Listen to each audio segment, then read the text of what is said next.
innings. That is it. News at the middle here. So Sorowate winning the toss and have opted to have a ball first there by sending in that Hampshire. The match is going to start in a few minutes. Stay tuned.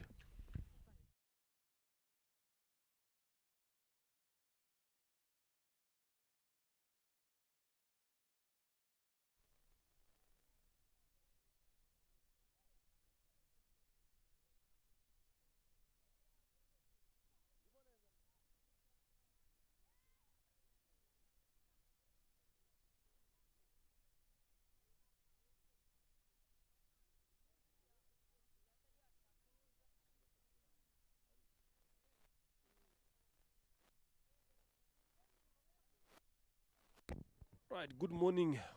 Welcome back once again, ladies and gentlemen. It is the RCA Women's T20 League. Two teams in that Hampshire taking on Sorowate right here at Gahanga Cricket Stadium. The match has been reduced to 16 overs beside because of the weight condition. There is the Sorowate club list. Alisi Kuzwe, Akenine, Delphine, Irera Rosin, Ishimwe Divine, Muragi Jimana Cesari, Mukande Senga Jeanette, Josiani Nakuneza, the standing captain today, Isimbi Henriette, Nisabitega Berena, Umwali Apolline and Usabi Mana Sylvia. That is the Sorowate Cricket Club girls. And in that Hampshire, the captain right there, Shimwe Henriette, Gisele Shimwe, Ingabi Sifa, Irakoze Flora, the wicketkeeper, to his Cynthia, Tumkunde Joseph, Mohaweni Mana Immaculée Mugwaneza Grace, Ufitinema Lillian, Umbiei Giseline, and Uizie Mana Devota. That is the Ndatwa Hampshire. It's all to play for here. I'm not alone again today. The usual Zahid Khan, welcome back and good morning. Good morning, Leonard, and lovely morning we've got here. Overcast weather at Gahanga International Cricket Stadium. Yes, the overs have been reduced here, but not the action-packed game itself. Courtesy of RCA T20 Women's League, which is ever so exciting. Will be a test of skill over here as the Ndatwa Hampshires take on the bat. They've been put in, as the captain did mention earlier, a high total. There you see a fair competition between them. Ndatwa having the upper hand, having won 2 out of 1, and mostly batting first. That shows you the prowess of their batting. Sorowate, on the other hand, very strong with the bowling. We've got a formidable bowling attack with the likes of Alisi Kuzwe and the standing-in captain, Josiane. Be interesting to see this battle being taken out there in the middle. Challenging pitch there for the batters, Leonard. Yeah, definitely it's going to be a bit challenging there. There are some wet pitches, a lot of them there. And batters need to adjust accordingly. Again, we know Gisele Shimwen is one kind of a batter who likes to see the ball coming to her. So this is going to be a test to her. Today they've opened with Gisele Shimwe and Ingabi Sifa as their two batters. With the ball in the end from the usual end is none other than the off-spinner, Rosine Irera, to start off the Sorowate's bowling innings. It's going to be interesting here, Zaid Khan, to see the contest between Rosine and Gisele Shimwe here. So Rosine Irera last week, the way she was spinning that ball. But the wicket today is different than the other one that they've been playing on. But with how the conditions are now today, I'm telling you, it's going to be a good contest and a good test for both the batters and the bowlers. Definitely. The way she's been playing is just remarkable. There you have the figures. Gisele Shimwe, 75 matches, 73 innings, 1,900 runs to her back, highest 119. Exceptional figures, this averaging 31 per game. I'm telling you, Zaid, 950s. There we go, the first ball. And it is a wide again. I've seen a hint of some 10 there from the first delivery there. Again, it's going to be interesting to see here again. I'm telling you, Rosine Irera, if she manages to pitch that ball outside off stump. Starts off with 2 wides. Yes, the turn is there, but does she get the loopiness coming out of it up front to make a good use of that pitch to challenge the batters up front. Will be skidding on and the new cherry in hand. Oh, that's the line right there. Keeping it down to a bare minimum. No run being taken care of over there. Yet to open the accounts, Giselle Ishimwe and Ingabire Sifa. Tries to sweep that. First runs on board. Plays it around the corner. Off the bat.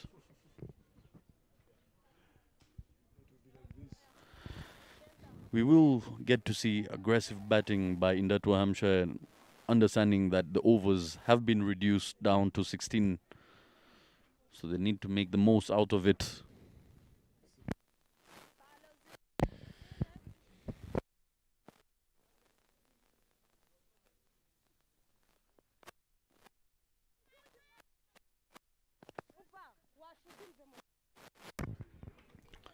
And there's still yet another single over here.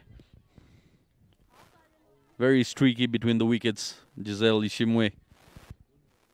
The throw was there, the opportunity was there. The fielder not as quick as Giselle, picking up that fairy single.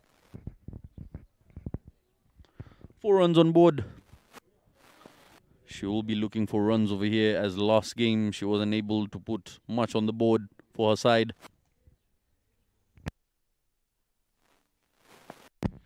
We are going to be seeing a lot of this tower being used here today. The side can. Again, interesting delivery there.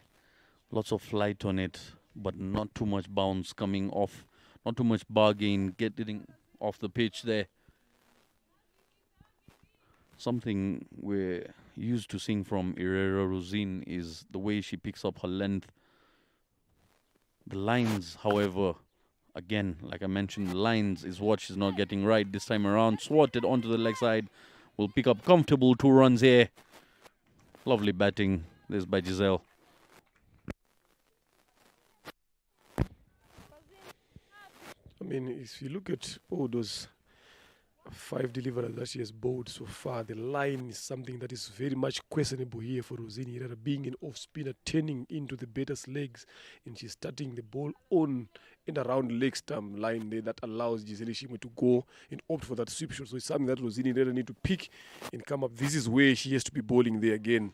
Good shot there, magnificent from Giselle Ishimwe. Again, 2 runs it is, direct hit. Oh, there, that could have been Ingabire Sifa's downfall there. I'm telling you, Zaidkan, if the bowler had managed to gather that ball, I think Sifa was going to be the end of the innings there. Running between the wickets again today only in these conditions is going to be something that is going to be key again. The communication, the running between, again, is going to be crucial in this game, because it's not going to be easy for you to get those boundaries. So you got to be able to be good at running between the wickets. So your judgment, your calling is going to be crucial in this game. End of over number 1. 8 runs on the board. Yeah, yet to lose a wicket there in that Hampshire. And from the looks of it, you can see on the screen Ingabire Sifa there, not comfortable after picking up that extra run there. Giselle, very fit, very quick between the wickets, will be challenging her to pick up those runs, as you see the ball not racing away to the boundary due to the dampiness of the outfield. Giselle understanding the task that lies ahead, trying to pick up those singles and doubles to keep the run tally running.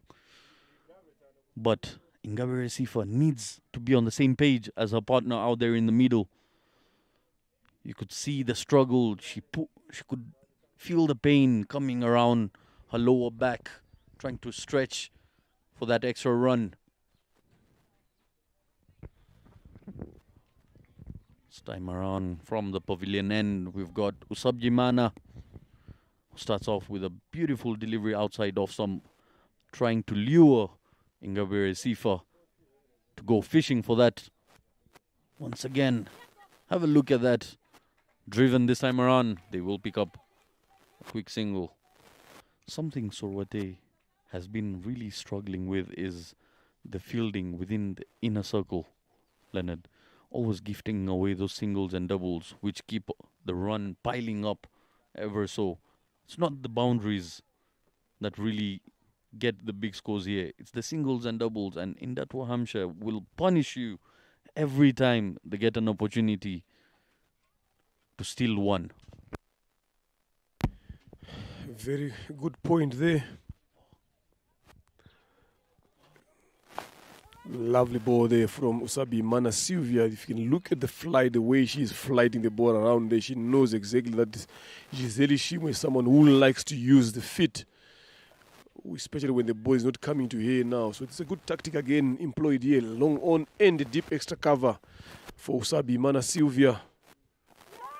Clever ball betting there from Ishimo Giselle.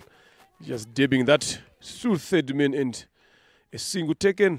This is the kind of cricket that you would expect from someone like Giselle Ishimo's quality. Yes, definitely. And the caliber of player she is, Leonard. She's always pushing others around her to elevate their game up to her standard as well, which is very good. That is a quality of a team player. Drop and run. Easy as you like it. In no time you could see Giselle reaching there. Easy. Very easy at the moment. Adapting to the conditions. It's a very challenging pitch to be playing on. A bowler's paradise, you might say. All sorts of trouble coming your way. Only left to see what unfolds before your eyes. Fractions of seconds as we see the bowler charging in. It's just remarkable how they've managed to adapt to that. With that, we come to the end of the second over. 11 runs on board. Decent over that by Usabji Mana. There you see the dugout of Indatwa. Ishimwe Henriette not opening today. What do you think might be the tactic behind that?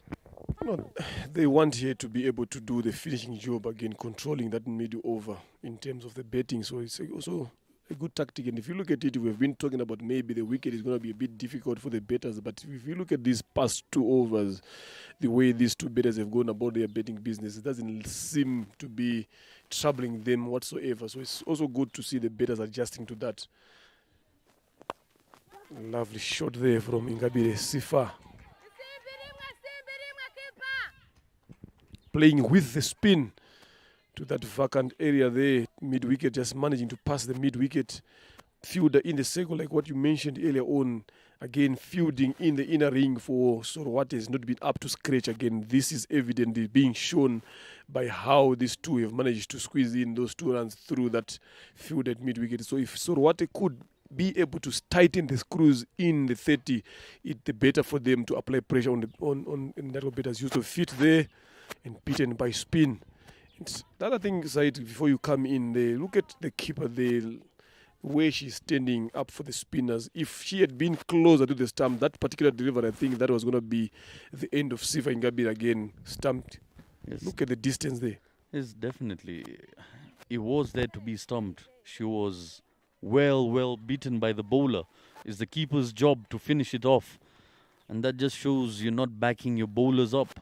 Because the opportunities going by, players like Giselle, players like Ingabire Sifa, if you give them that opportunity, that freedom to open up their hands, they can take the game away from you.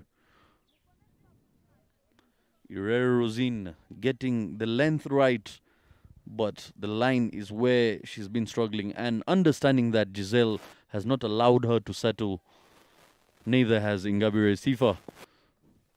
We saw signs of aggression in this over. In the air, just lands short. Chance of a run out. And survives that. Again. A bit too slow. Gets away with it this time around.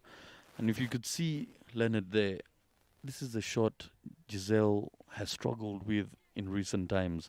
Seen her practicing this multiple times in the nets. Proper form, proper follow through, hitting it hard on the ground. But when it comes to the game, she gets to be carried away and pops that towards point fielders. Again, fielding is not at its best there for Sorwate.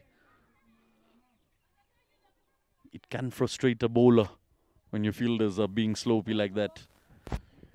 It's something that they need to realize and come up with a plan very, very quickly, allowing Giselle Ishimwe and Ingabire Sifa to rotate strike at will here. They need to do something to make sure that they apply pressure and try to bowl as much dot balls as they can.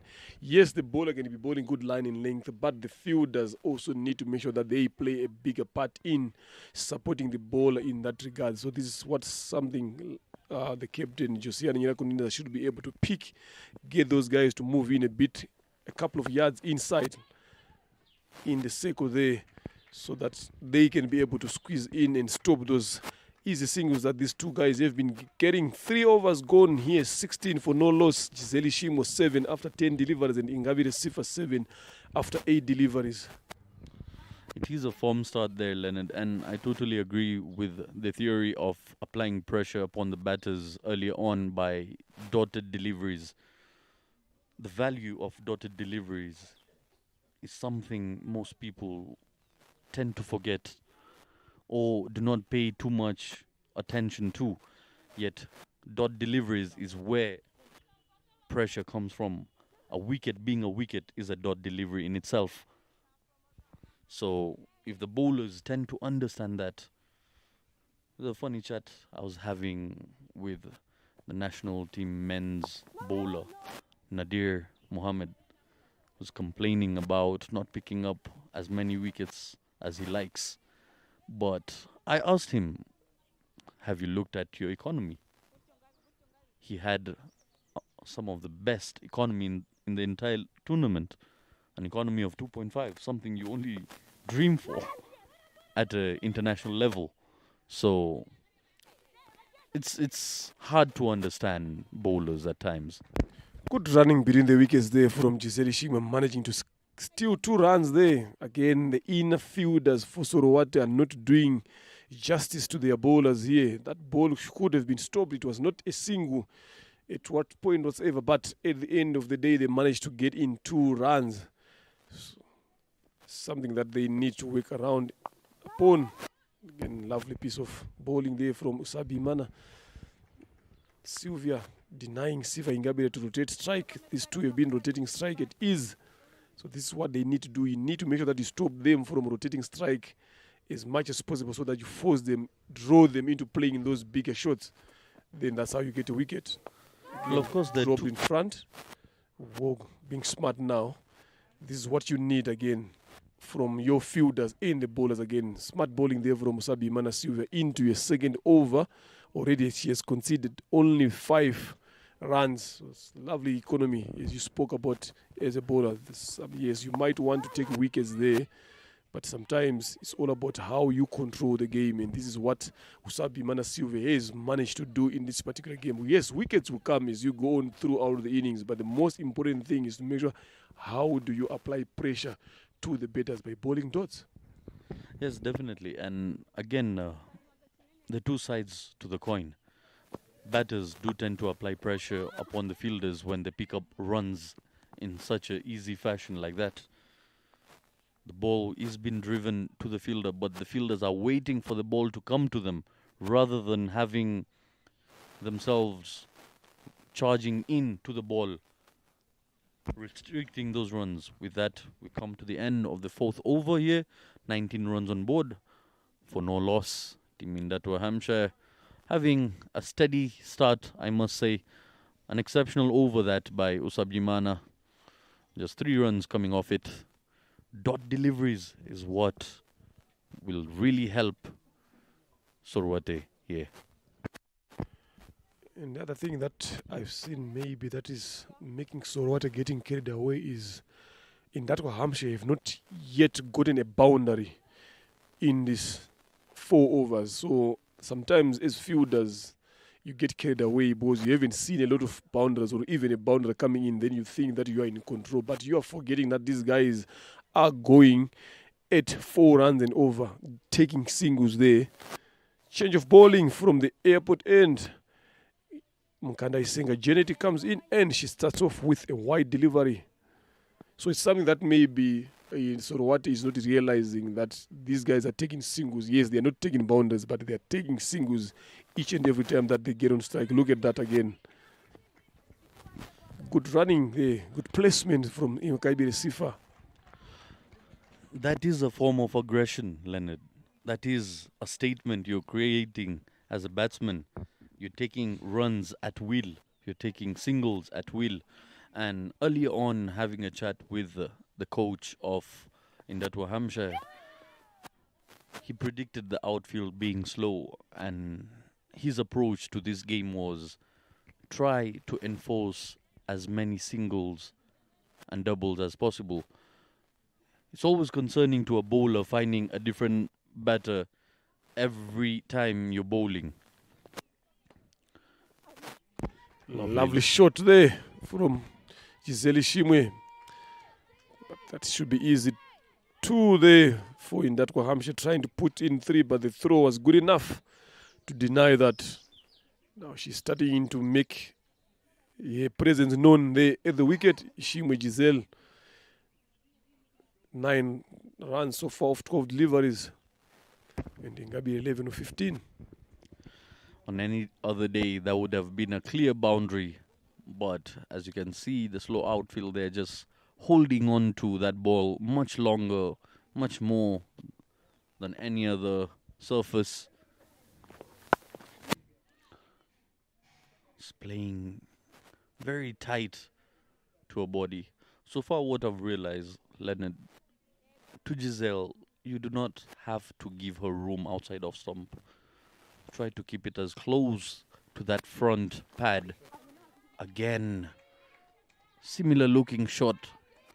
She's so quick onto that shot. If you happen to see the footwork there. Sifa there. Not being active, not being on the same page as her partner. That would have been a comfortable run. And they're moving exceptionally well here. 25 runs already on board. Final delivery of the 5th over, I believe.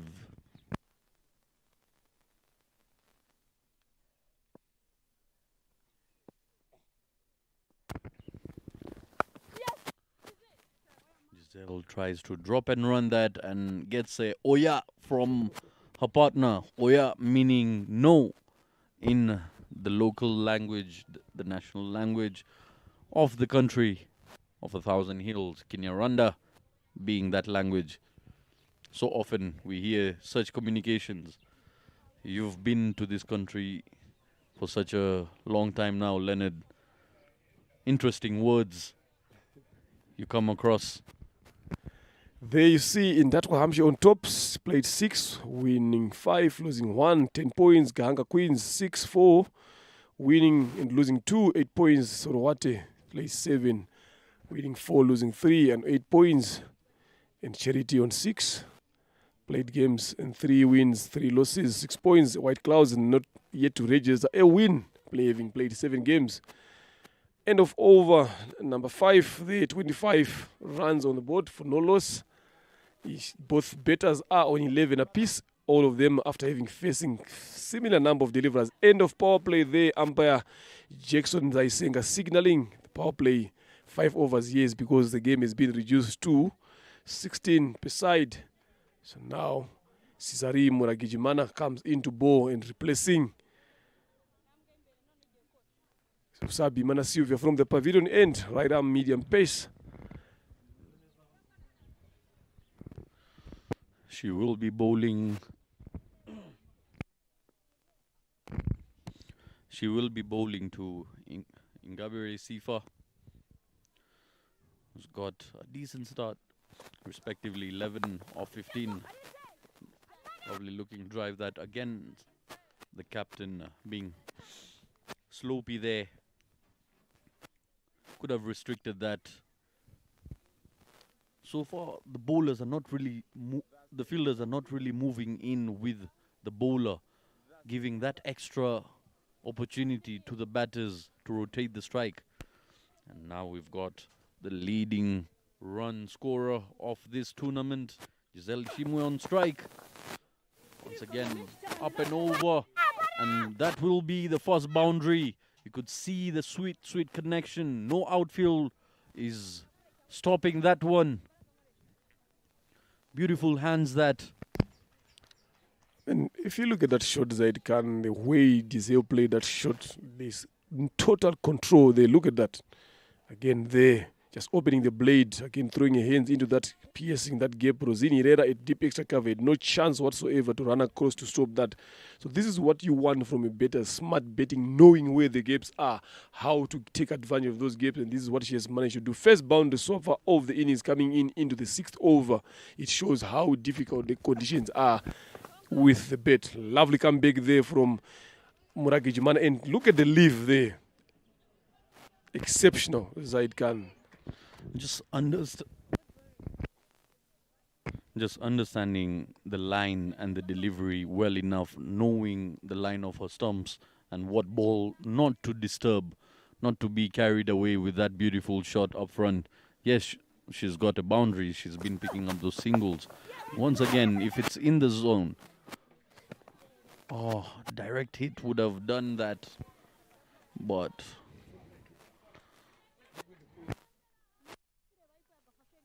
I believe if you to take a throw out of these two batters, you should always go for Sifa's end, because Giselle, more often than not, will not give you the opportunity of a run out. She's very quick between the wickets.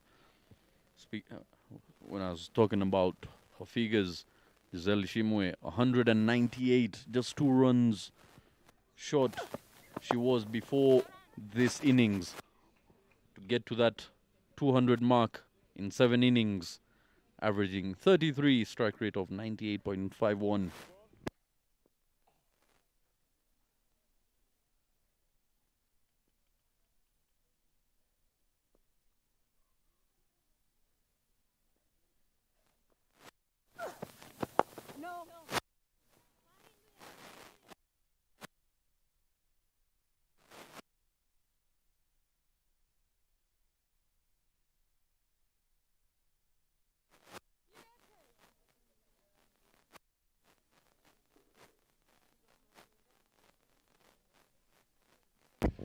Current partnership is 31 of 36 deliveries. Giselle Shimwe, 11 of 15. Sifa again.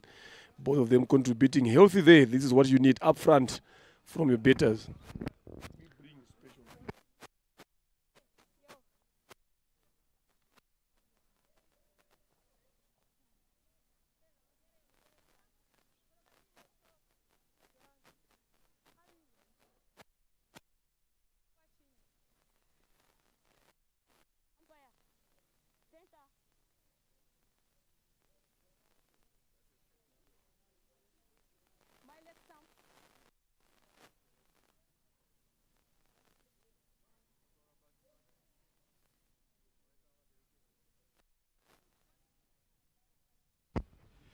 Nyira Kundineza coming in to bowl from the airport end.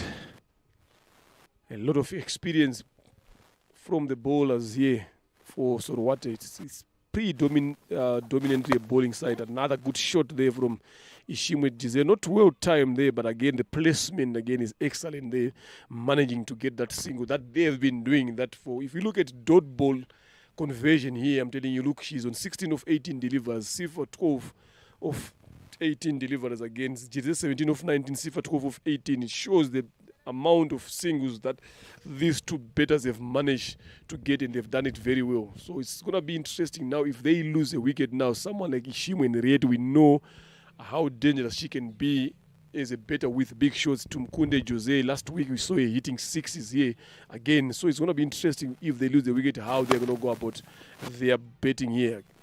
But bowling there from Nyira Kundineza Josiane, spot on, looking for that Yorker length. Josiane picking up 2 wickets in her previous game with an economy of just 1.5 in her 2 overs that she bowled. Give away just 3 runs. Exceptional bowler she is. Very close. I would love to see that once again. Very, very dramatic that she got a hand to it as it was coming back onto the stumps. The appeal was there. You can see her smiling. She knows She got away with that. Let's see that once again. That was... It looked like she touched it on the way to the stumps. That's why the appeal was there. And the bat didn't look like it was within the crease. Good bowling there from Nyirakundineza Josiane, squeezing in those dot balls. This is what we have been saying again. Tried by all means to squeeze as much dot balls as you can. You can see the Sifa, when she played that shot, she wanted to take off clearly. Then Giselle, being the other guy on the other end, calling to stop sending it back into the crease. Again, lovely piece of bowling from Nyirakundineza, going for that Yorker length line and delivery there. This is what you want from your experienced bowlers. Lovely to see a bowling like that, bringing a team back into the game with the ball here, stopping those singles that these guys have been getting on. Yes, and I believe with the pace she's got on offer, you've just got to play it with timing here. And it's something Ingabire Sifa has been struggling with, not timing the ball well. Yes, she swings hard at the ball coming at her, but placement is questionable, timing is questionable. At times, even the bat lift looks very questionable coming across. End of over number 7, 33 for no loss. Fantastic over there from Nyirakundineza. Then there is the Gahanga Queens player sitting up there, Clarice Umtoni Uwase, Giovanni Uwase, to his Cynthia, to his Uwera Cynthia. Look at those graphs there up there. Extras 3 so far, be very, very disciplined. Dots 21, ones 14, twos 6, and only 1 4. It shows how difficult it is in this ground to get those boundaries. But so far, it's been quite a good game here, Zaid Khan. Well, if they continue sticking to the plan they had come with initially, you can see that no timing on it whatsoever, just going across it and totally beaten there by the lack of pace. Played the shot well ahead of its time. Yes, I was mentioning how they need to stick to the same sort of game plan they started with, they began with, picking up those valuable singles. If she's not hitting the ball clean enough, rotate the strike, allow your partner to face some of these bowlers, as we know how well Giselle can connect a ball if she gets going here. And she will get going the more strikes she gets.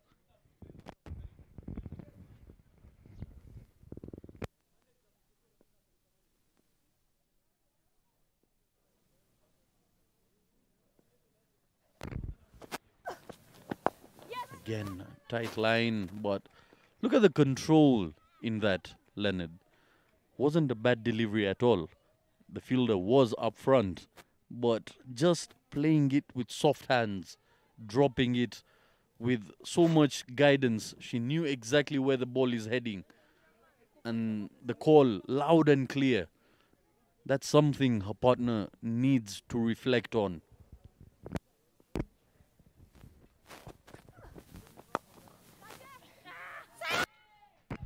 Whoa, opportunity there being dropped.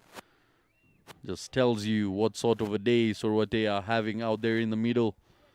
They tend to drop catches. See, plays across the line once again. Straight, simple forward catch. Not quite sure, went down on all fours trying to get that one. Ooh. Seems a bit harsh there by Jackson. Very close to that white line. Ragijimana. You can imagine the sort of mindset bowlers have once a catch has been dropped. You wouldn't like to match eye to eye, especially with a pace bowler. They always give you that glare, you understand. Again, smart betting there from Ingabe Siva, managing to rotate strike. They're letting the ball come to you, just drop in front. But so far, it's so good there for Sorowate. As long as the boundaries are not coming in for the past 2 or 3 overs, they've managed at least to win about 4 or 5 dot balls in that period. So this is something that they've done, and they've done it very well. But for in that Hampshire, these two guys have been up there long enough. Now I would like to see now one of the two starting to step up the gear now, get the run rate above 5, above 6 runs and over there, because you have been there long enough now, so you know exactly what you're supposed to be doing. Yes, rotating strike like this can be good again. Yes, there's still a long term, but one of these batters should just give it a go and start opening up their arms and shoulders now to get that ball straight to the boundary. 38 for no loss, 8 overs gone here into the last 8 overs. Zaid Khan. Yes, definitely. And it's something I wanted to ask you about. You've worked with Giselle Ishimwe yourself. Does she happen to be that exceptional player that gets the equation in her mind, understanding that, yes, the singles are helping our side, but my partner is not on the same page. She's not firing on the same level as I am. If I'm watching the ball clear enough, I should start clearing a few shots, go for bigger shots, not forcefully look for those singles when you can clear bigger shots. So that is the sort of difference between a good player and a great player and an exceptional player. She is a good player. She is the top scorer in the tournament here. But is she a thinking player? It will be a test of her thinking to know and adapt to the conditions of her partner out there in the middle. Because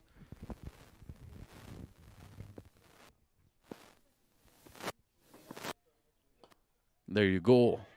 Loud appeal, and the finger has been raised there. Look at the position of the umpire. 2 times around, raises up the finger in no time. The quicker the ball came, the quicker the finger has been raised. What a way to get dismissed. This is unfortunate for Siva Ingabire again. That was a good shot there played by Giselle Ishimwe, but Josiah Nyinakundineza, look at that.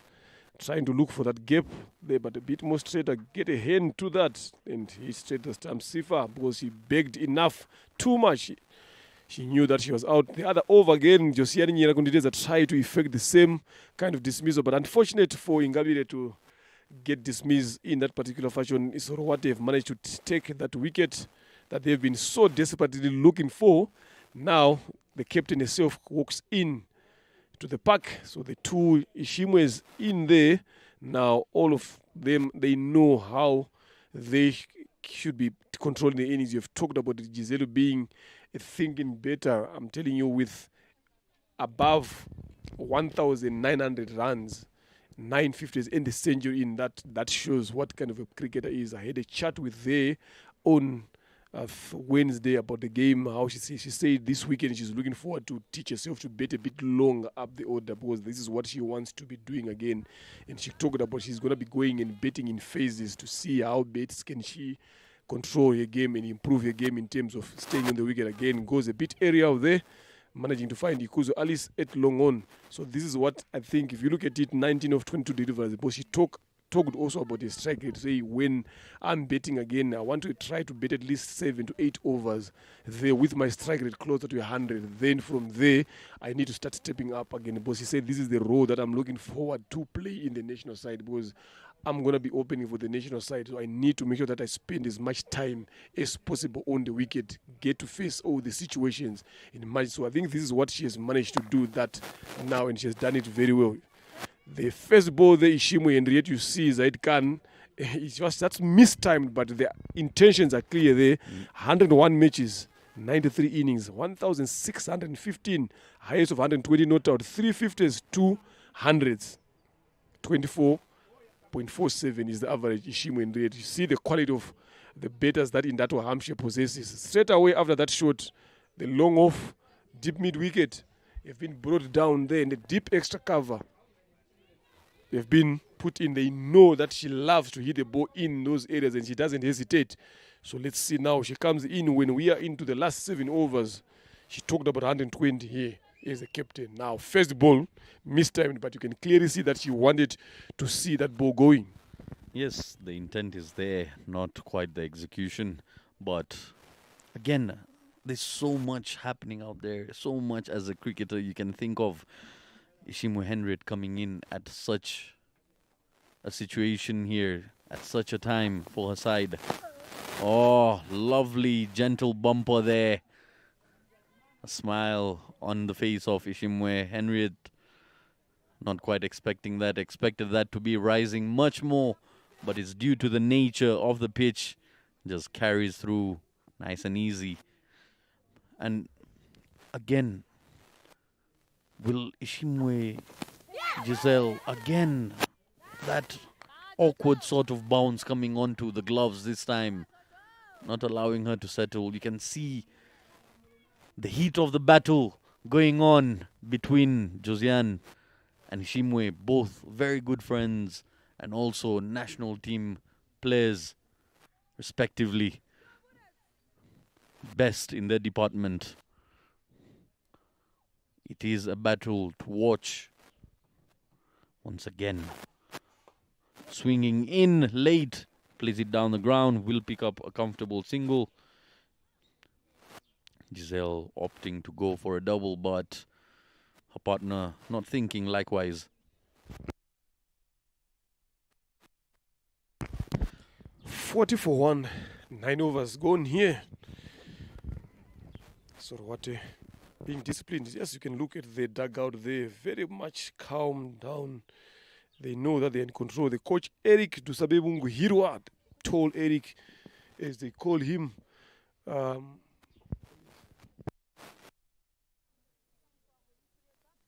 there's a dugout there with the legend, the veteran there, acting as a mentor, Sarah Uwera, nursing a shoulder injury. In the road to recovery, we will be seeing a back maybe in the national colors early next year. But for now, she is doing the mentoring jobs for a club, something that you would want to see from your cricketers again, when they are not playing part in the game, but also they come in handy with information advices to the youngsters. This is what you want. Change of bowling from the pavilion end. Moragijimana has been stopped now. Sylvia Usabimana comes back into the attack. She bowled some good 2 overs there for a team. Now can she do the finishing job for the team here? Drops it short, but not well executed the way she would have loved it, but could not stop them from getting that single that they've been getting on now.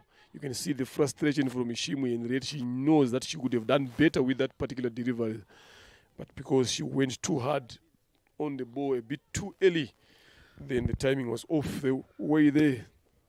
It seemed more like an instinctive shot. Something just got swatted through onto the leg side. And at the back of her mind, she knows she's lucky it didn't carry the distance. Plays it down the ground. That will be a boundary. No, lovely bit of footwork there by Alice.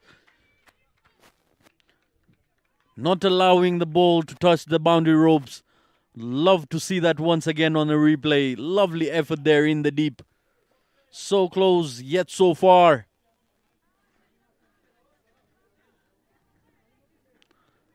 Very talented with the ball in her hand, but also with her feet.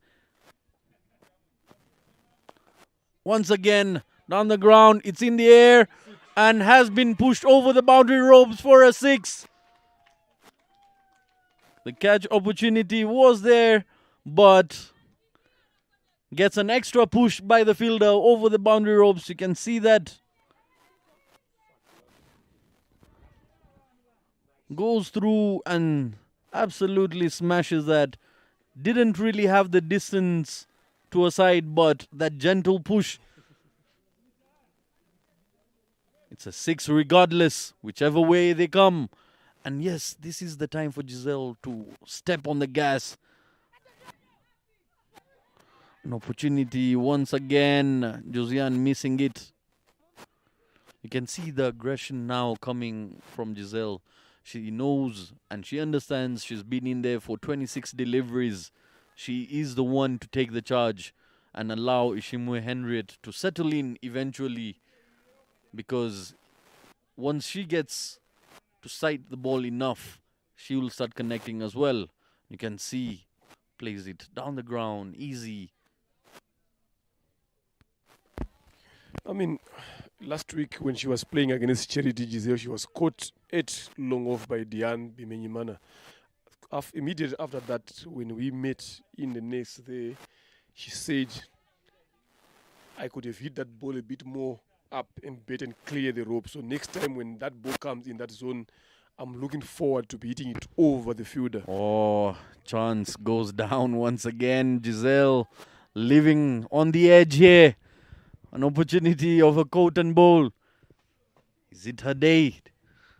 She's gotten a couple of lives here and she's making the most out of it. Yeah, things like that happens with Zaidi when you're trying to up the score there, trying to go against the spin. Drop there, Silver. That is another chance that is going begging for Sorowate. Yeah, but 51 for the loss of 1 wicket after 10 overs. After 10 overs, we are into the last 6 overs of the game here. Now we are getting to the end. We are here again today, joined in by the Gahanga Queens captain Merve Uwase. They are going to be taking on Charity Cricket Club in the afternoon. A very important game for them, a must-win for game. Welcome into the com box for a few minutes, Captain Merve. Good morning. How are you doing? I'm doing great. Right, you guys are going to be taking on Charity in the afternoon. A must-win game for both of the teams. What should we expect from you, from Gahanga Queens? There is a good shot there from Ishimwe. Henriette and Giselle managing to push in for 2. Short run being signaled by umpire Jackson Nzaisenga there, so which means they will get 1 run again. And there was a bit of an appeal for a run out there. So you playing Charity in the afternoon, what should we expect from Gahanga Queens during that game in the afternoon? Thank you. What you can expect is just simple. Is to play good cricket and doing the right things in the right times. Good cricket it is. A good shot there comes in from Henriette Ishimwe. Third boundary again of this game. Yeah, being played the captain, we know she's good to playing in those covers. Lovely shot. Look at that. Look at the footwork. Look at the hands and the control. This is what these two Indatwa betters can offer for their team. You talked about good cricket. Talk us through the good cricket that we should expect from Gahanga Queens. What I mean is the batting. We need to set a good score and defend it. Again, use of the feet there, but not managing to put it the way she wanted to would. But the most important thing is they've managed to take the single there, and that brings the Giselle Ishimwe on 29 of 27 deliveries. You as the captain, you are the informed better for Gahanga Queens. The other time that they played without you, they didn't win the game. Now you are fit and back into the squad. You are informed. What should we expect from you today as a captain? What sort of innings are you looking forward to play for your team? The inning I want to play today is to control inning and build partnership and put more lines on scoreboard. Good shot there from Giselle Ishimwe again, managing to pierce that third main region for 2.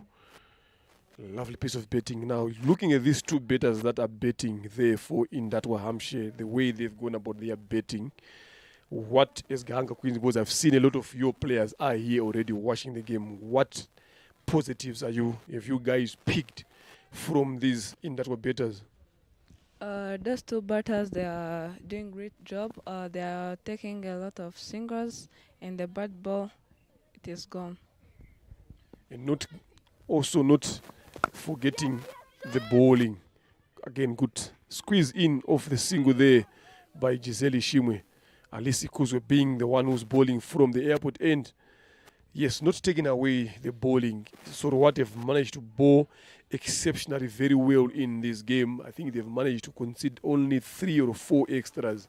From the bowling perspective, again, you and your team are sitting there. What can you learn and what positive have you picked from the Sorowate bowlers that your bowlers can also learn going into the game during the afternoon?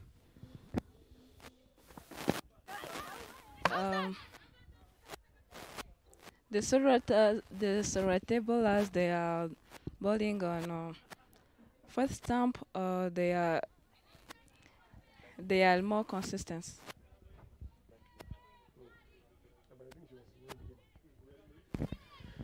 Lovely to see and lovely to hear you as a captain watching in. So definitely you are going to be coming up with strategies and plans into the afternoon games. We wish you all the best in the afternoon game there. Merive Owase, the Gahanga Queens captain, was joining us here, just talking us through the game, what their plans are, what we should expect from them in the afternoon. Thank you very much for sharing with us your team plans and what we should expect. Yeah, good luck for your afternoon game. Thank you so much. 11 overs gone here and 6 runs for the loss of 1 wicket on the board. The Sorowate winning the toss and opting to have a bow first. And we are into the last 5 overs. Yes, into the last 5 overs here. Now Giselle Shimo is on 32 of 29. Now this is where she needs to start stepping up the gear now. Usabi Mana Sylvia to bowl the last over of the innings. Yes, this is when they should start getting a bit more aggressive. As you can see, the sun is out and the conditions are getting much more friendly towards the batters. So they need to take advantage of that and get those extra runs on board. Understanding Sorowate can be a tricky team when it comes down to chasing. So you would like to give them a high total to chase down, making it that much comfortable for you to defend. Giselle on 32 of 29. Flighted, footwork once again, but not guided, not getting the sort of elevation she's opting for. That same ball, if coming down the pitch, she can guide it. This time pierces the gap between long on and long off, straight as an arrow. Beautiful boundary, beautiful hands that. What a lovely shot that is. She knew exactly where she wanted it. The previous delivery, she didn't get that. This time around, corrects herself. She will need more of those, understanding that is the easiest part of the ground to access. The ball doesn't slow down there. She's targeting it well. Once again, connected, and that is the first maximum of the game.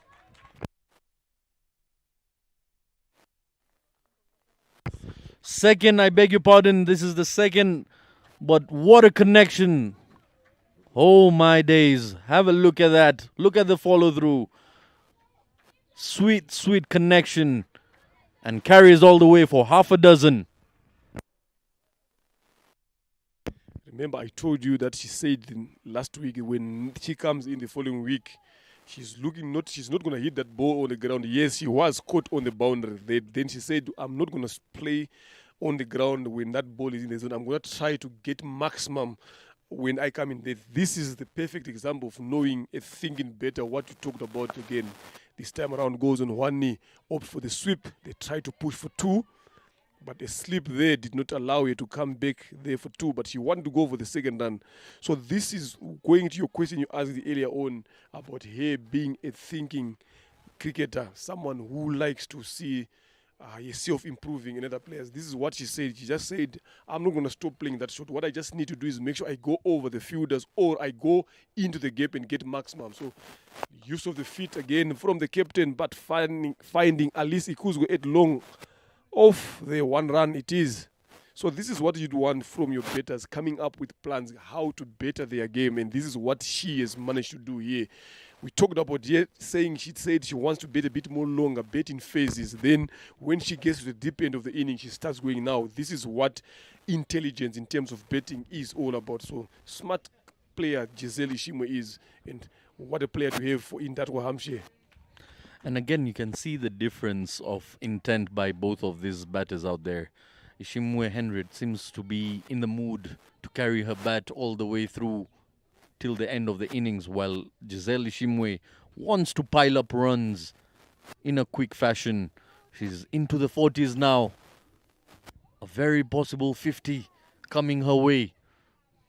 Another one for the scoreboard, for the scorebooks to remember.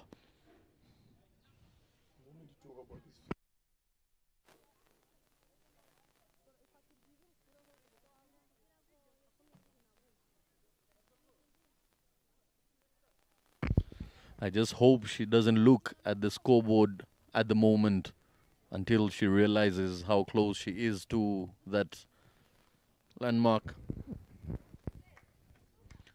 But she's doing it in favor for her team. She is a team player. She loves scoring runs. You can see the intent. The first maximum did get assisted by the fielder, but the second one was as clean as a whistle. Once again, in the air in the vacant region, it won't carry the distance, but they pick up valuable doubles. And over a period of time, we've seen Ishimwe Henriette getting a tad bit slower than she used to a couple of months ago. Zaid Khan, if you are Sorowate now, bowling now, you've got two batters here, especially against spin. Giselle Ishimwe is coming down the track. You understand? Then Henriette Ishimwe is kneeling down. Again, this time she moved down the track as well. So these two batters have got the best options against spinners. So what kind of a field set or what kind of bowling as a spinner do you need now to start employing to stop these guys from using those options? Well, again, if there is someone who can do it for Sorowate is Herrera Rosine, because if she can get that line away from these batters and not in the slot, as you can see, Giselle Ishimwe is always seeking for that slot, and she takes on the shot. You've seen her do that twice, and other occasions when she picks up a boundary. But now someone like Ishimwe Henriette, if you keep it away from her body, there you see, she's not very comfortable playing that ball away from her body. She's got her doubts. And that's where you can bring in those dot deliveries. From here on, the more dots Sorowate gets, the better it is for them. Again, you see, nowhere to go. It's just playing with the right pitch, the right flight she's giving. It's not too flighted, it's not too flat. Just there, not allowing her beating. Gets a thick outside edge there.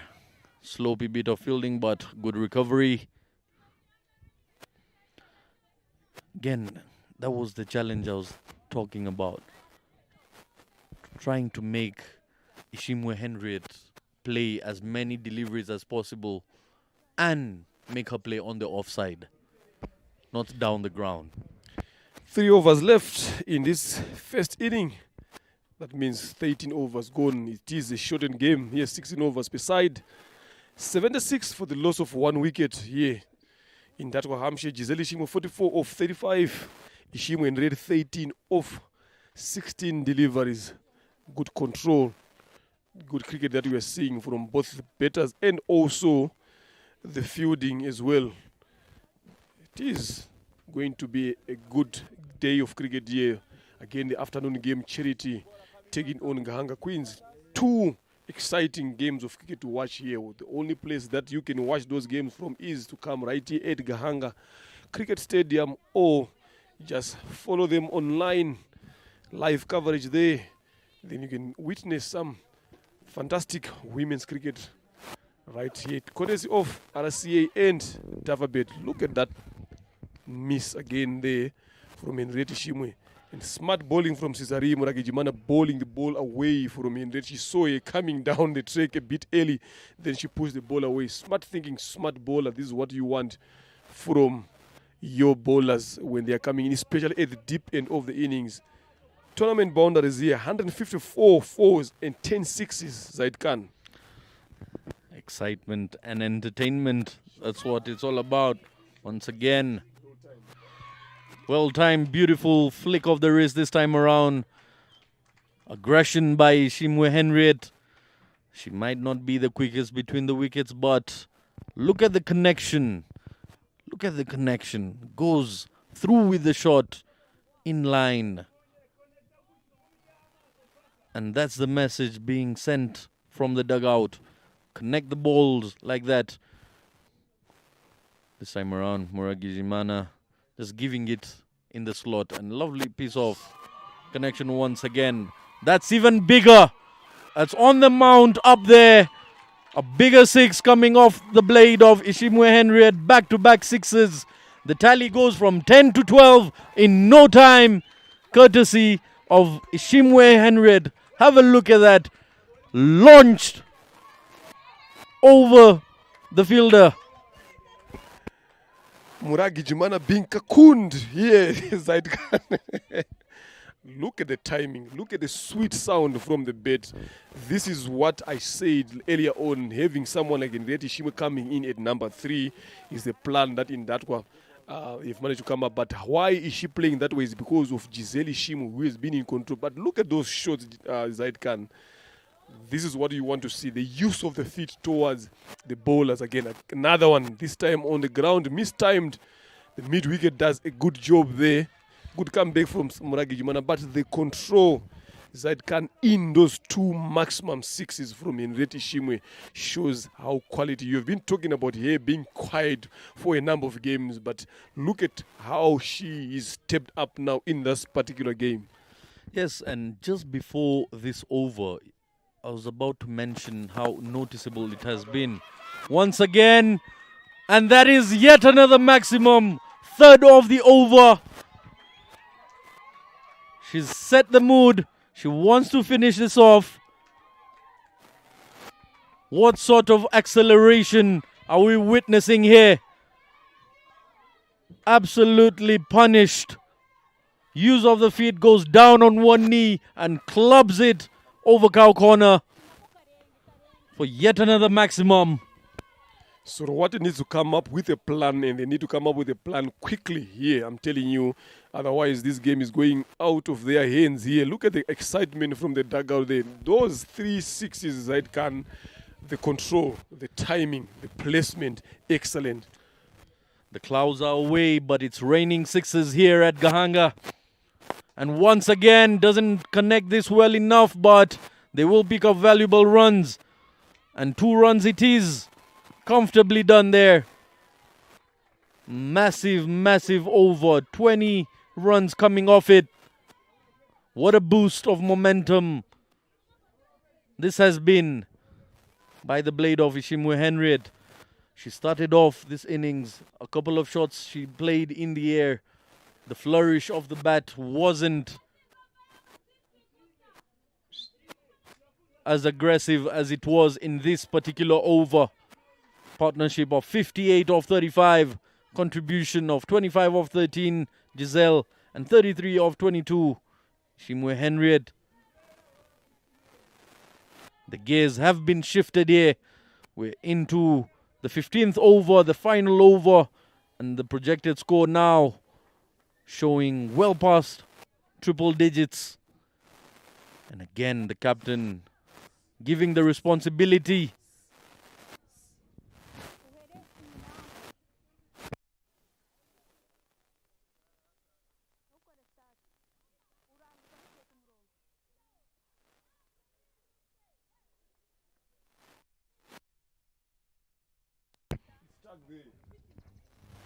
Turn around. I'm not going to look at the yash.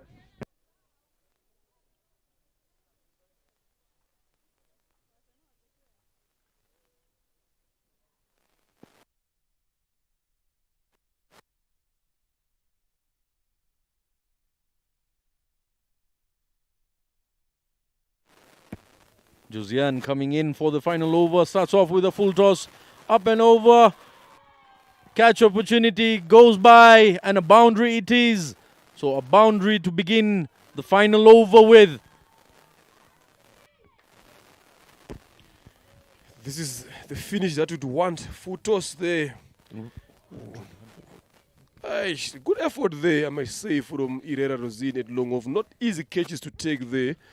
But if you look at that again, Zaidgani, we're getting to the deep end of the innings here. Obviously, shots like this will start coming in. Was why it's only 2 overs left here, only 100 already. So you need to finish up on a good note. This is what Ishimwe Giselle has done. 48 so far runs she is on after 36 delivered. And Ishimwe quickly, a quick fire 33 of 22 deliveries there, Zaidkan. What exactly questions can you come up with to make sure that you quieten Henriette Ishimwe and Giselle Ishimwe at this present moment if you are bowling at this stage? Well, you just need to stick to the plans that you've stuck to from the beginning and not get too carried away from what has happened in the previous over there. It can be quite overwhelming as a bowler to stay calm under such conditions. The ball striking has been impeccable here by these two, and what a way to bring up 100 for her side with a boundary. Yes, the effort was there. The forward dive was put in, but the execution wasn't good enough. And the ball just raced away. 1 bounce and 4 it was.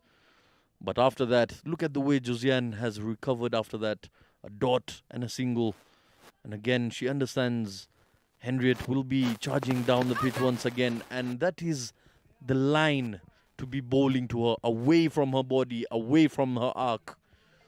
Because when she gets frustrated and not connecting deliveries on that line, that is when she starts using her feet. So it's a bit of a gamble as a pace bowler. If you see her charging into you, the best thing you can opt for is either into her pads, sharp, just like that. An appeal was there, but a bit of glove being connected there and has been taken down as a bye. With that, we come to the final delivery of this innings.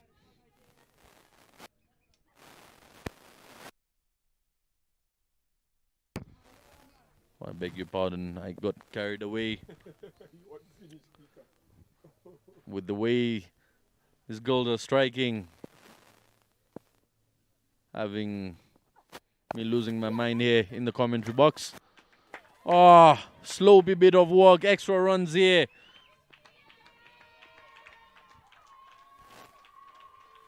And a 50 it is. Raise your bat, young lady. What an innings this has been. 51 of just 39 deliveries.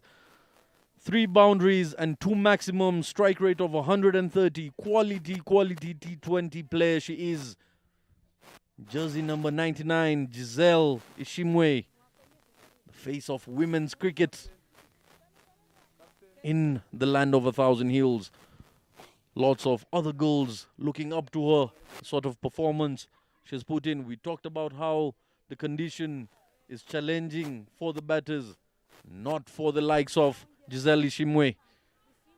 She made that 50 look so easy, so good to the eye. 15 overs done here, 104 on board. Final over of the innings.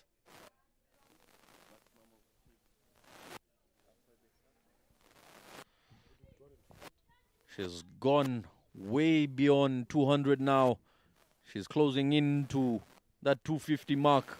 If she connects a few in this over, she'll get to that 250 in no time. Highest scorer of this RCA T20 Women's Duffabet League by a mile.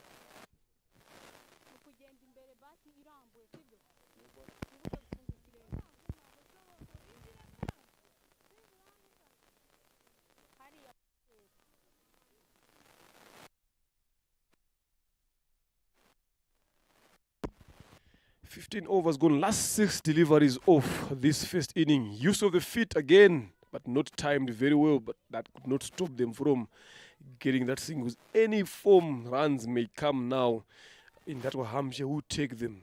And Alice Ikuzwe being the one who's bowling the last over of this innings. How many more runs can she offer in this over? Then now Giselle Ishimwe, 51 of 39 now. She's on strike here, knowing that there is only 5 delivers left here. Some fireworks we are expecting here. Speaking of expectations, my expectation out of Sorowate's team is that, yes, as audience, we've witnessed the importance of singles up front, which led to this high total here. But does Team Sorowate understand the go-about of this run chase? Because now it's a very, very mental thing. 100 comes up. You've got limited overs to chase it down. What will be the approach? Good shot there, up and over, but 1 run it is. Yes, I'm telling you, you cannot rule Sorowate out of this game yet. I think they've got the quality of Alice Ikuzwe again with the bet. She can manhandle the team, the inning herself. Again, Divine Igiozo again, Ishimwe, she's also in the top 4 runs scorers here. Use of the feet, lovely sweet shot there, Zaidkan. What more do you want from Henriette Ishimwe? Look at that placement, the timing, the execution again from this Indatwa Hampshire captain. Beautiful. Just a shimmy down the pitch, away from her body, and just the flourish of the bat over the fielder in the vacant region. Exceptional batting this. And in no time, she's into 30s. And yet another boundary. A shot of authority there. Stumped onto the leg side.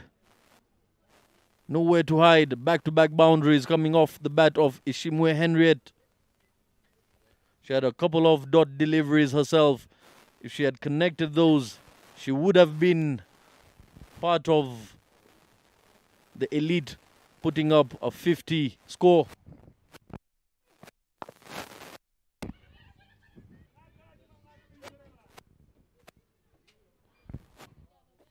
She's into her 40s in the very last over here. With that, we come to the end of the first innings. 114 on board for the loss of just 1 wicket. That shows you the quality of batting that we've got to witness here. Beautiful scenes here at Gahanga International Cricket Stadium.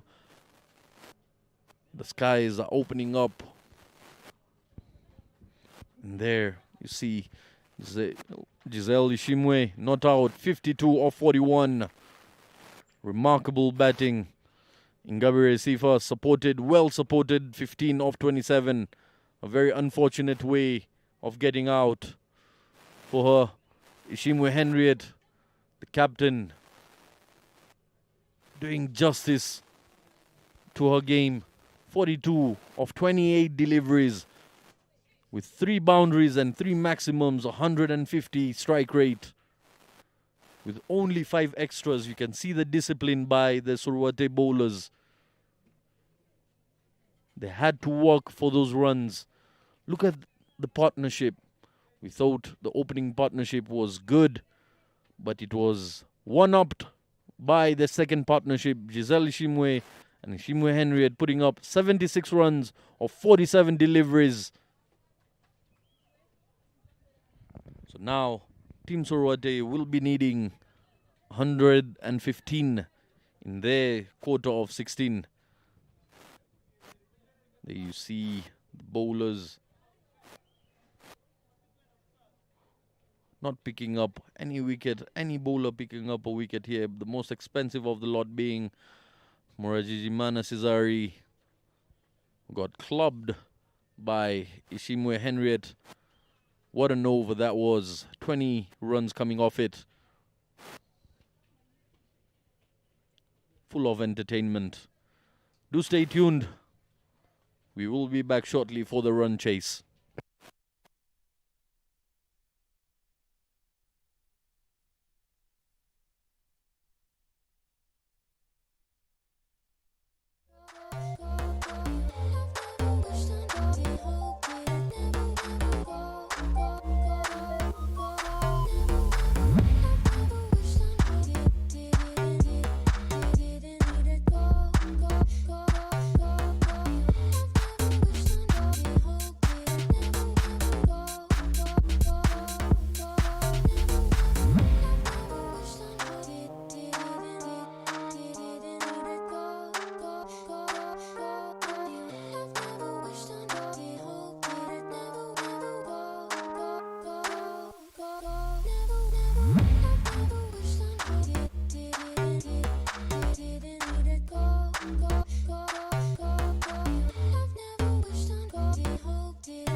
Respect.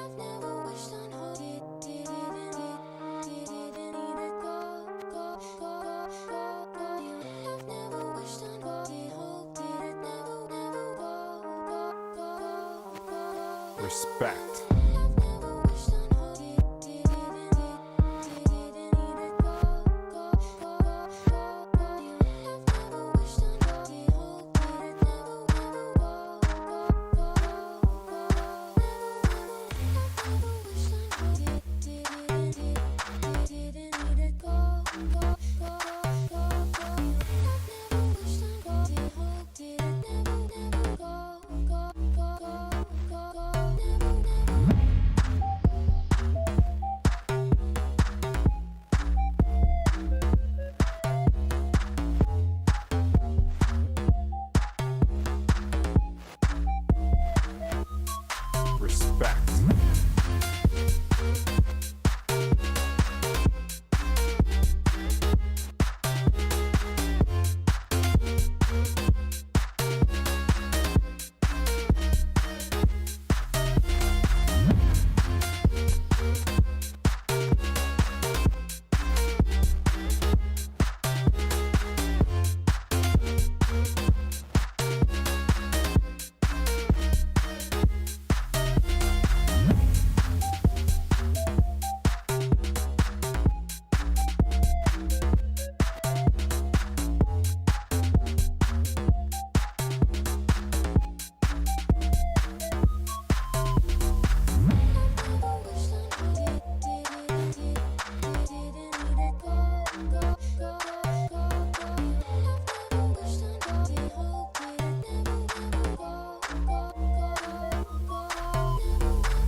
Respect.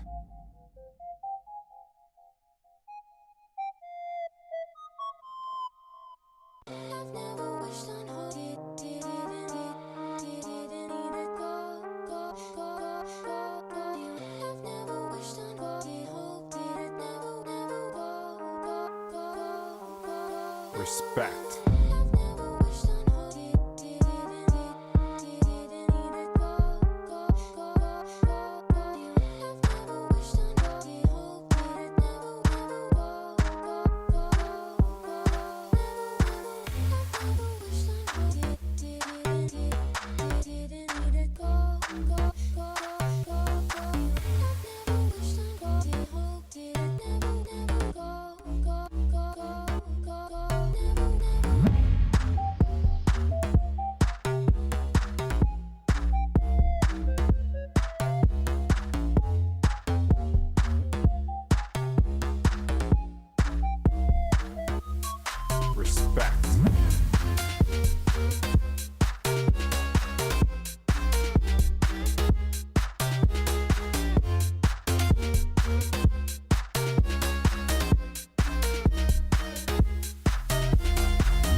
There we go again. Second innings about to begin. In that one, Hampshire posting 114 of 16 overs for the loss of 1 wicket. Sorowate needing 115. Earlier on in the morning, they won the toss and elected to have a ball first, where we thought that the wicket was going to be hard enough for the batters. But in that one, Hampshire came up with different ideas and tactics. Henriette Ishima, the captain, talked about putting 121 on the board. She was very, very much positive and evidently shown by the way she batted. A good knock, quick one. And Giselle Ishima scoring a half century again. Rajat being half century number 10 in her career so far. So it's the field read something. The wicket again, if you look at the figures there, it didn't play exactly we expected it to play. It played fantastically, very well. Now, with Alice Ikuzwe and Ishimwe Divine Igiozo there for Sorowate chasing 115 runs, Zaid Khan, Muhaweni Mana Immaculate being the bowler from the airport end. We know the quality of the bowler she possesses. Now, you are putting you in Sorowate's betting shoes, Zaid Khan. What approach should we expect from Sorowate? Well, knowing the pace on offer by Immaculate, we've got Ikuzwe Alice, the captain, coming in up front from ball number 1. Up and over, but there is a fielder put up for that. Very wise thinking by the captain there, placing that fielder there. Knowing, yes, Muhaweni Mana does possess the pace, but at times she gets carried away with the line. So the batsmen, the batters can use that against her and use her pace to put the ball to the boundary ropes. She needs to keep it tight. And this game can be won by Indatwa Hampshire in that power play period. If those 5 overs are not being taken care of earlier on, it will become a bigger task for Team Sorowate to recover from. I'm telling you, 42 of 28 bowls. Henriette Ishima, a strike rate of 150. Giselle Ishima, 52 of 41, a strike rate of 126.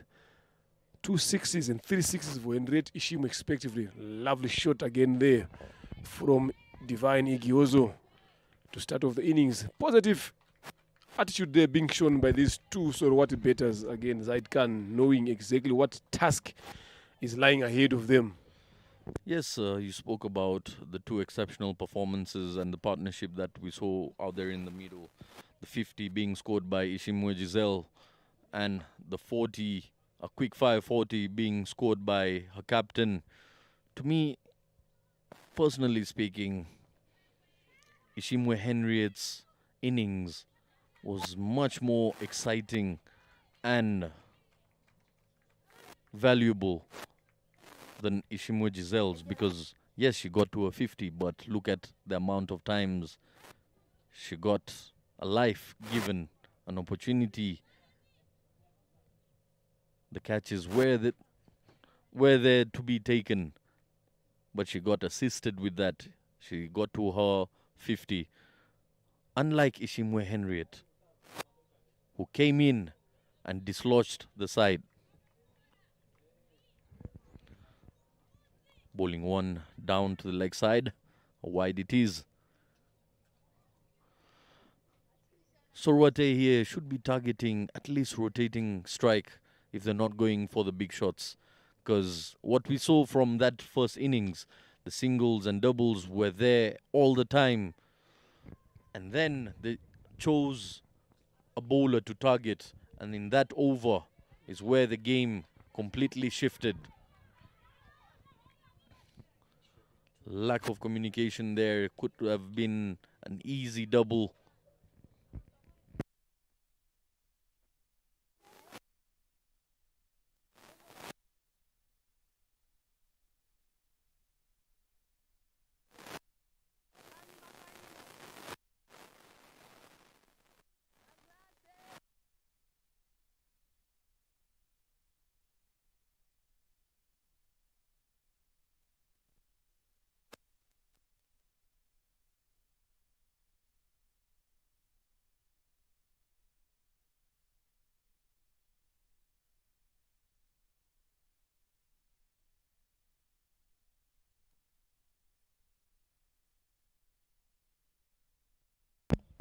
Good start there. I'm telling you, going at 6 and over so far. As sweet as you'd want it, Zaid Khan. We thought it only happens in the World Cup. These girls must be watching the World Cup here. Look at that shot again. We can see that again there. Parfait. That is a lovely shot to see. Look at that. Lovely. Sweet. Good cricket that we are seeing here. Some good shows there. Just guiding it up and over there, watching it till the very last moment. Couple of new shots being brought out of the bag here. Kudos to all the coaches working hard and providing the confidence to the players to pull out these shots. Because where else would you be playing this if not here? And again, to all our viewers, courtesy of Rwanda Cricket Association and Dufferbet for providing these visuals. See the young ladies taking on this challenge, trying something different here. Innovation to their part of the game. We're into the second over now. First over, 7 for no loss. A decent start. Very close to the required run rate of 7.2. 108 in 90 legal deliveries. So yes, it is very, very possible as long as the singles and doubles are being taken care of. The sun is out. The pitch is shining now. You can see from the visuals on the screen.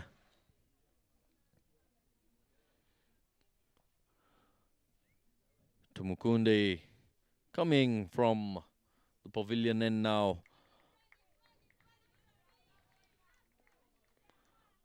Introduction of spin.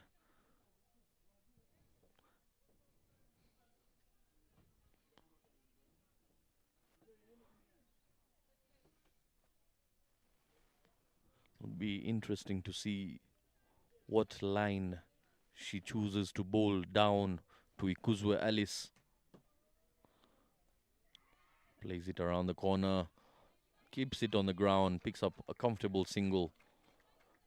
Very nonchalantly done there by Ikuzwe Alice.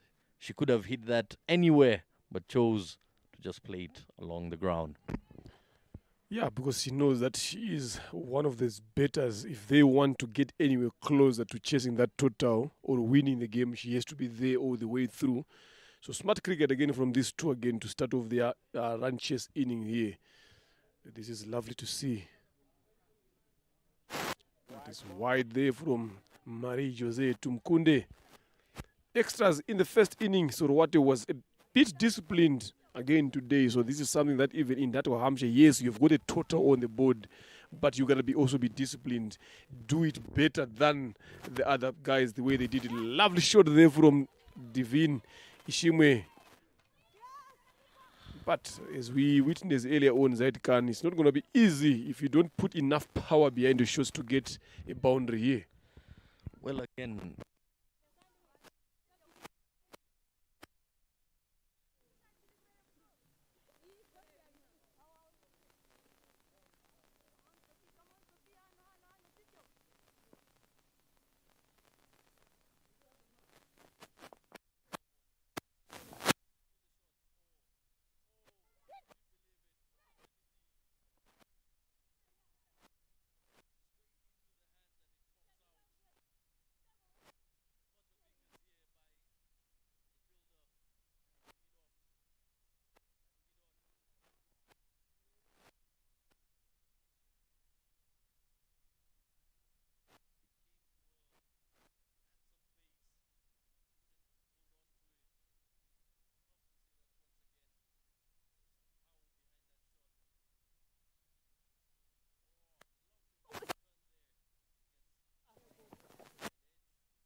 Lovely cricket there that we are witnessing here. I'm telling you, it's happening here at Gahanga. Good shot there, but for no runs there. Good stop in the covers from the young Devota. End of over number 2, 13 for no loss. Yes, you've asked a question about what sort of a better was I during my playing days. Look at that sort of what a dugout again. Well relaxed, well in control. Zin Irera, Josiane Nyirakundineza, Henriette Isimbi. All of them are capable enough with the bet. You know, it's during our playing days. During our playing days, when we used to play, I think I was fortunate enough, Zaidkan, to play all the 3 versions of the game. So it's all about adjusting. I was that kind of a batter who play according to what the situation requires. If you want me to stay on the wicket, I'll probably do that. If you want me to go for the ball, I was also good enough to do that. You understand? So I could not say that I was someone who's known for big hitting or someone who's known for blocking whatever, but I would make sure that whatever the situation requires me to do, I was good enough to do that, because I usually betted at number 3 a lot of the times in my career. So that shows what kind of a better I was. Alice Ikuzwe tries to go to the leg side, but top edge goes up in the air. Flora Irakoze could not get enough time to get to that ball, and This lack of communication between the keeper and the bowler. The bowler thought the keeper might take it. The keeper thought the bowler might take it on her follow through there. And again, the reason I asked you that question is most batsmen, once they reach that level of understanding of batting and their game, they tend not to touch the deliveries going down the leg. We've seen the likes of the great Sachin, Ramesh Tendulkar. Any ball going down the leg, he wouldn't bother. It is a free run. The bowler has to go again and bowl it again. You get an extra delivery.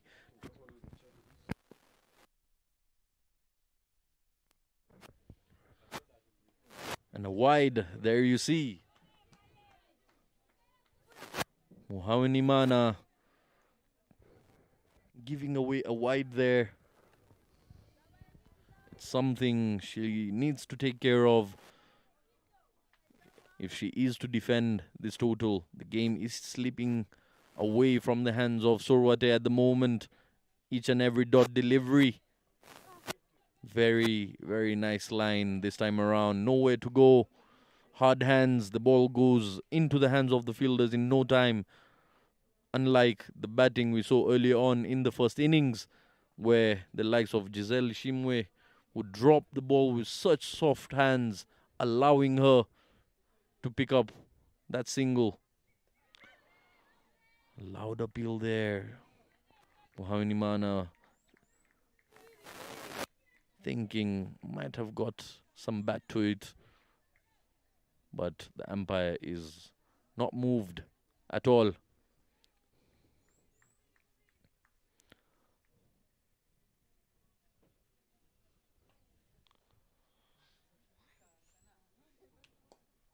Plays it on the ground, driven, and lovely bit of fielding, but they still managed to pick up a single.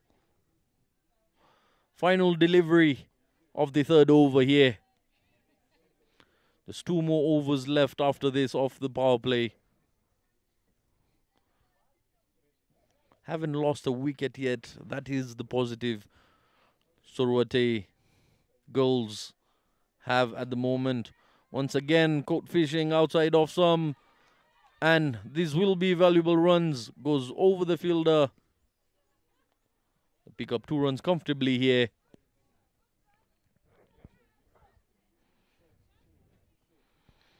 With that, we come to the end of the third over. 18 runs on board for no loss. There we have a group of spectators watching along the game here on a Saturday morning. Did start the day very cold. Light shower earlier on, but not spoiling the cricketing day not coming in the way at all.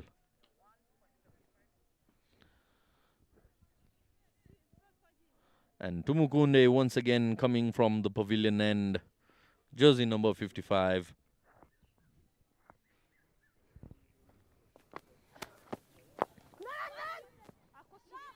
Once again beats that fielder, but there is another fielder to cover her up. Very well placed. And doesn't really come off with the sort of pace that Tumukunde provides there. She doesn't get too much bounce. Not enough bounce for the batter to worry. Stays very flat, in fact. Those are the sort of bowlers it's difficult to get underneath the deliveries to hit them over. Shimwe here having a really struggling time. Plays it around the corner this time and finds the fielder once again. And a catch has been taken. Her miseries come to an end. Ishimwe Jihozo Divine has to depart for 6 of 11. Never looked in control there. Tried to smash it on down the leg side. Have a look at that. She had all the time in the world to play it wherever she wanted. And she found that one fielder. Comfortable catch being taken.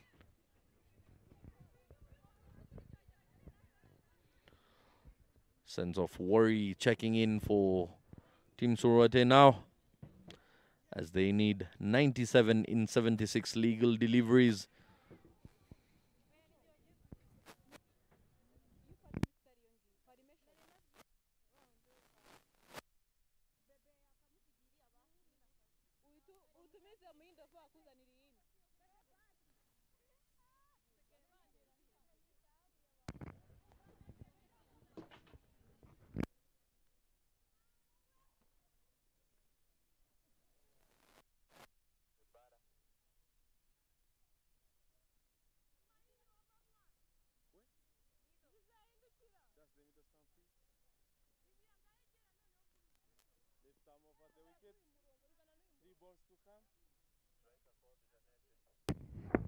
Tumukunde picking up her first wicket in her second over.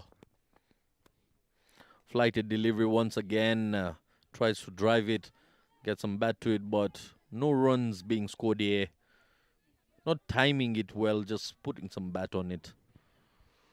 And the new batter in is Jeanette. Oh, lovely bit of turn there. What a delivery that was. Not reading the delivery. Again, it's that slow teasing pace of the spinner. Not quite sure. Will it hold on? The left arm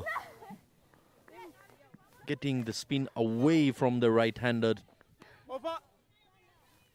Sometimes it grips and turns away. Sometimes it just holds on, skids on to the line. 18 for 1 after 4. Team Sorwate.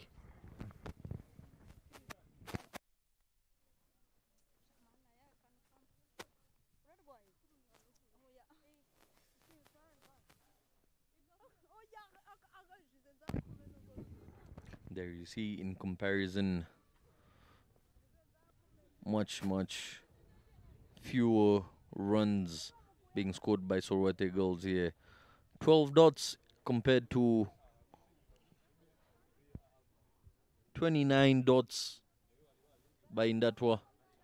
No boundary has come, or no maximum. Just 2 doubles and 10 singles have been taken. But look at the amount of singles Team Indatwa had taken. Once again, not timing the ball well, not exactly where she intended to hit that ball. Plays it in a completely different direction.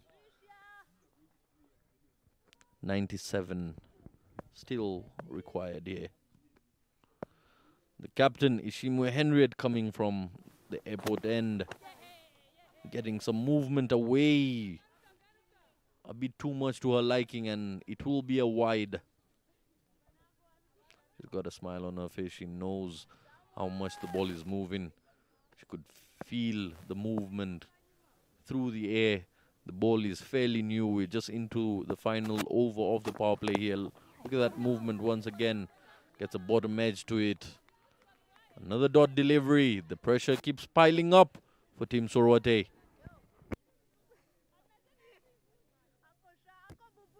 It reaches a point where Ishimwe Henriette starts targeting the stumps, but as of now, she's just looking to apply pressure with dotted deliveries, keeping it away from the arc of Ikuzwe Alice.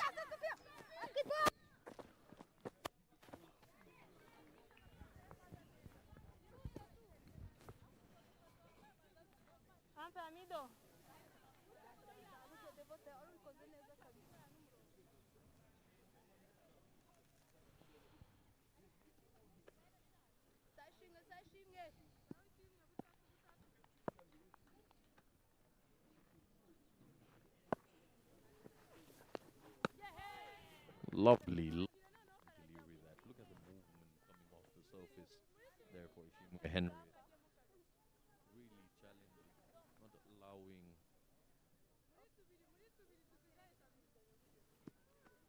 to get off the mark there. She hasn't opened her account yet. 4 deliveries she's faced. This is the 5th. Plays it down the ground. Chance of a run out. And finger has been raised. She's got to depart for a 0 after having faced very, very silly running between the wickets. Completely unnecessary. Trying to take on the arm of the fielder. And what a throw. Cleanly done. And the run out is complete here. Have a look at that. Just plays it down the ground, straight into the hands of the fielder there. Gets it at a good bounce. Basic. As easy as you like it. Fair and easy decision there for the umpire Janvier to raise his finger to. Final delivery. Ishimwe Henriette already picking up a wicket. We've seen her do some magic with the bat in hand. Now doing it with the ball in her hand. A dream player to have in any side. She can do it with the bat, she can do it with the ball. She's got the brains to keep the team running, experience. Captain leading from the front here.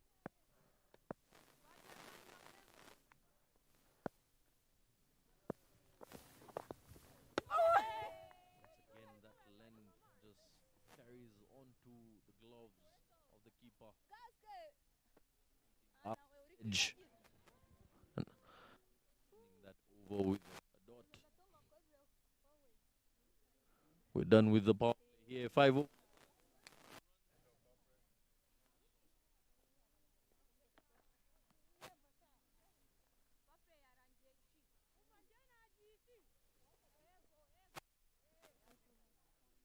In the power play batters.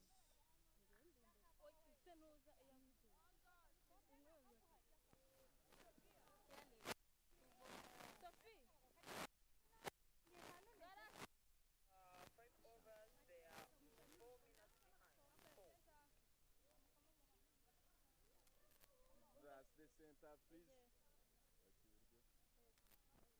New bowler coming right arm over the wickets, batters.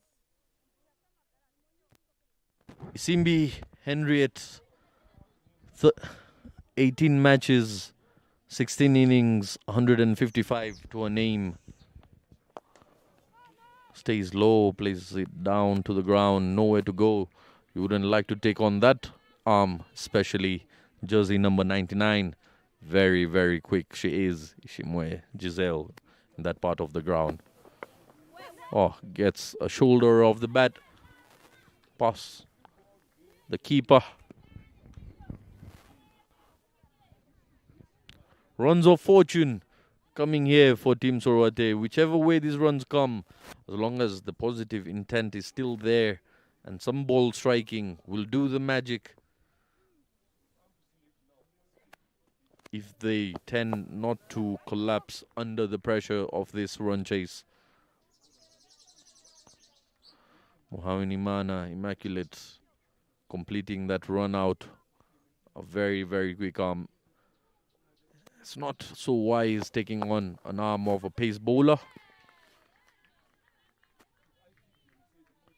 Some of the strongest arms in the field there.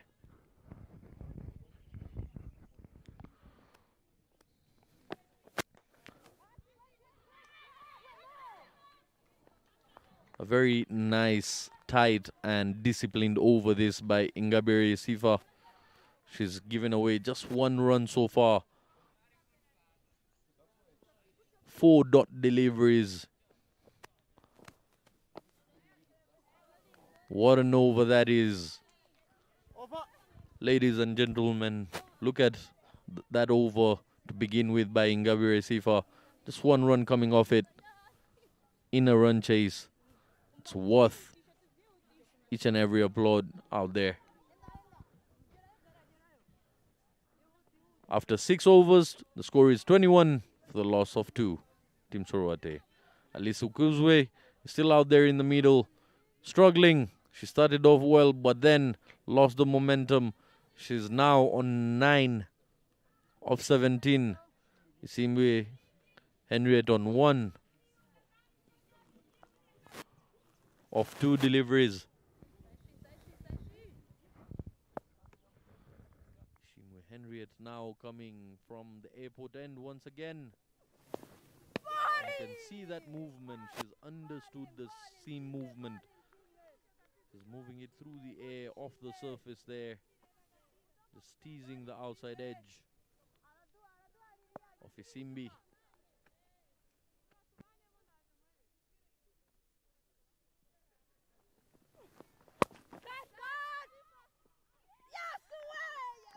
And a catch has been taken.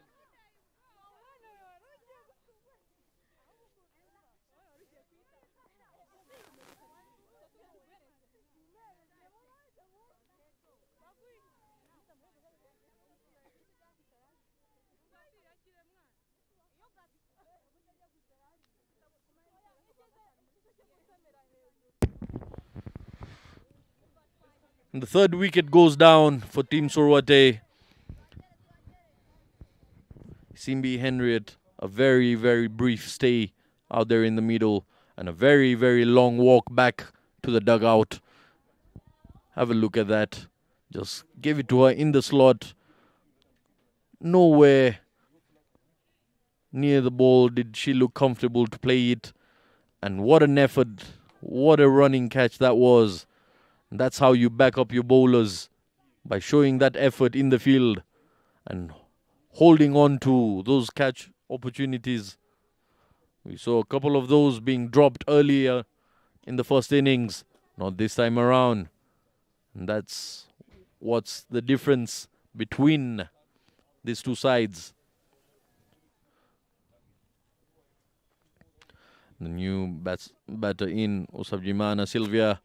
15 matches, 11 innings, 75 runs to her name, 23 being her highest, strike rate of 126.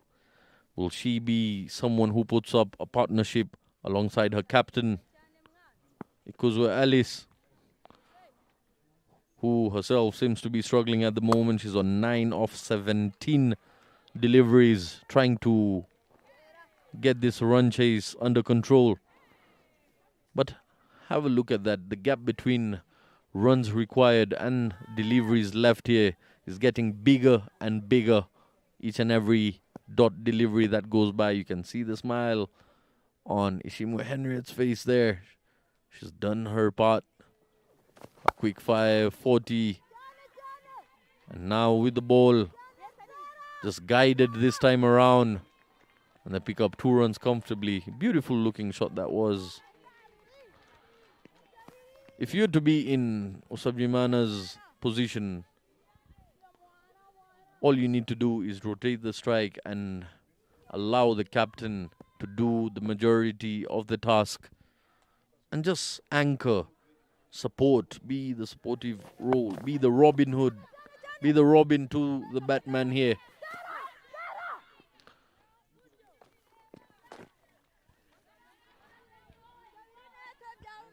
So far, Team Indatwa's fielding has been much better than Sorwate when it comes to cutting off those singles and doubles.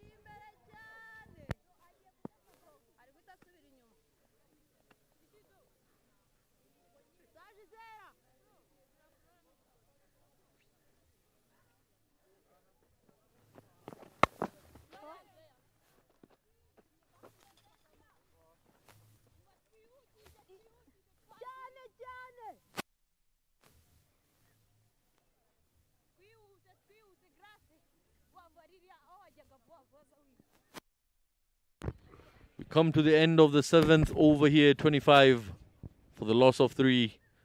Ishimwe Henriette doing Ishimwe Henriette things, picking up wickets and having a firmer grip upon the opponents. Sorwate looking in all sorts of trouble here. No real partnership coming off this run chase so far. Let's hope and see. Sabjimana stands out there in the middle with her captain. Starts off with a wide, will pick up a single, and that is 2 runs added to the tally.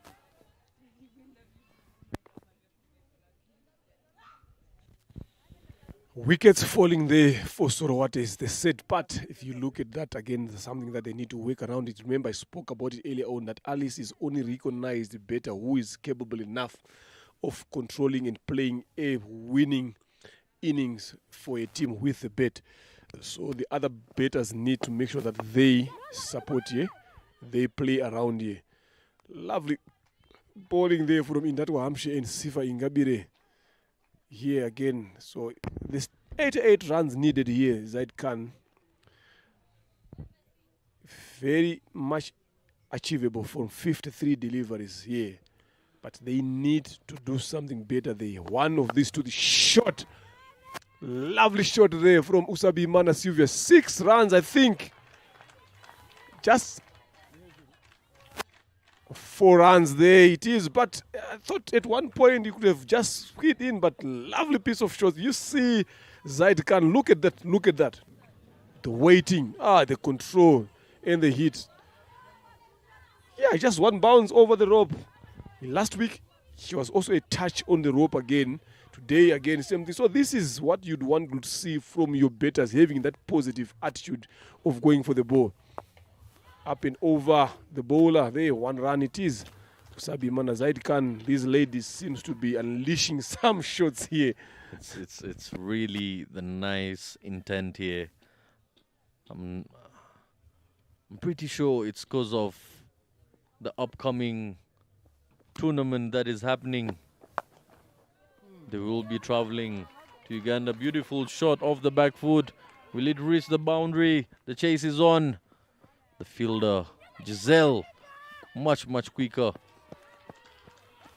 But the throw wasn't able to restrict them from picking up those 3 runs. And that's the first 3-run they've got in this game so far. Sorwate really switching on the gears. Yeah, lovely piece of awareness from Alice Ekoso there. Yes, they didn't manage to get that boundary, but at least they got to 3 runs there. That is what you'd want. We talked about singles again earlier on. Shot up and over again. Catches the call, but just a 1 bounce into the long on fielder. Henriette Ishimwe there. Sylvia Usabimana not pulling back there. We talked about singles again earlier on. That is what was the difference between Giselle Ishimwe versus Sorowate again. We have seen it again. Alice doing it the same thing. Sylvia now being one of the aggressor between the two now. It's going to be interesting, and I think it's going to work for So what if they continue in that particular fashion, as long as they don't lose wickets, this is going to make them get a bit more closer to the total. And this is something that we would love to be seeing again going forward for longer. Well, definitely, if you're to see Team Sorwate carry the bat all the way to the victory line here, they will need a couple of big overs, if not extremely big, just above average required, and they will get there eventually, because that does create the panic into the bowling unit. You will end up getting half pitches, balls coming into the slot there. You can see the worm. At some point, it was above the yellow in the second and third over there. But starting from the fourth over, the wickets have started falling. 3 wickets already. So in that regard, Indatwa has quite won the competition of wickets. Sorwate picked up just 1 in the 9th over. By the 7th over, Sorwate has lost 3 for the score of 37 after 8. Halfway down, halfway to go. We're yet to see how they go about their business. And the half-centurion coming to the party now. She will be bowling from the airport end. Giselle Ishimwe, jersey number 99. She was in form with the bat. Now, can she continue with that form with the ball? She's capable enough of causing an upset with the ball. Yeah, drop in front. A lovely piece of awareness there from Alice Ikuzwe. But is this going to be good enough for them to get anywhere closer to the total? Yes, it's going to be good, but they need to squeeze in a boundary in between these overs going forward. Be it any feat when it comes to batting in cricket, you need to bring out the big shots to make it exciting, to make it valuable for your side, to make it valuable for your own individual score. The multiple ways to win this game. But the most exciting is with the big shots. What is your favorite way of winning this game, Leonard? Go for the big hits there. The more big hits we hit, the closer we get there to the game. That is the only way you need to bowl. Remember, you're chasing runs here. So you need to start finding ways of going for those runs as quickly as you can. So it's all about taking that braveness, taking that ruthless approach towards bowlers again. Look at that deliver that Gisele just bowled. If it was someone else, I'm telling you that ball could have gone somewhere else, but Alice chose to let it go again. So the more you leave the ball, the more the pressure is going to come to you, because at some point you're going to be asked to go for the big hits. That's where the wicket starts falling. Very, very well spoken there. And a lovely delivery coming off Giselle Ishimwe here. You did mention that as a cricketer yourself, but also as a commentator, you'd love to see a game end as soon as possible. And that is either by the fall of wickets or by the massive hits that we've seen. One bounce, just misses it by the touch of paint. So close, yet so far. Because Alice would have been on her way back to the dugout. I don't know where Sylvia was going at a particular time. Zaid. The ball was hit straight into Ishimwe's hand, and it's not someone who you want to take the arm on, especially at middle of there. So good call there again from Alice Ikuzo, sending Sylvia as quickly as she can back. Also a good delivery from Giselle Ishimwe. Lovely shot again. She's been doing this since she started batting. And they get 2 runs there. Yes, easy 2 runs comfortably. 2 end the over. 41 for the loss of 3. 9 overs gone here, Zaid Khan. 4.56 needed. That is, they are going 8, and they need to be above 674 or 42 balls here. Well, already from ball number 1, you knew you had a big target for the amount of balls to be And you can see the partnership of 20 runs of 16 deliveries here. Ikuzu Alice and Usabjimana bringing some balance to the ship of Sorwate Gold's team here. But what I was saying, Leonard, is that starting from the beginning, 100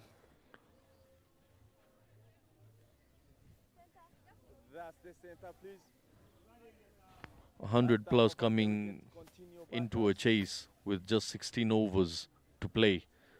It's already a big gap. And now if you don't approach that with an aggressive mentality, how else would you? Oh, lovely effort there to her right. Just pops out of the hand. Could have taken that.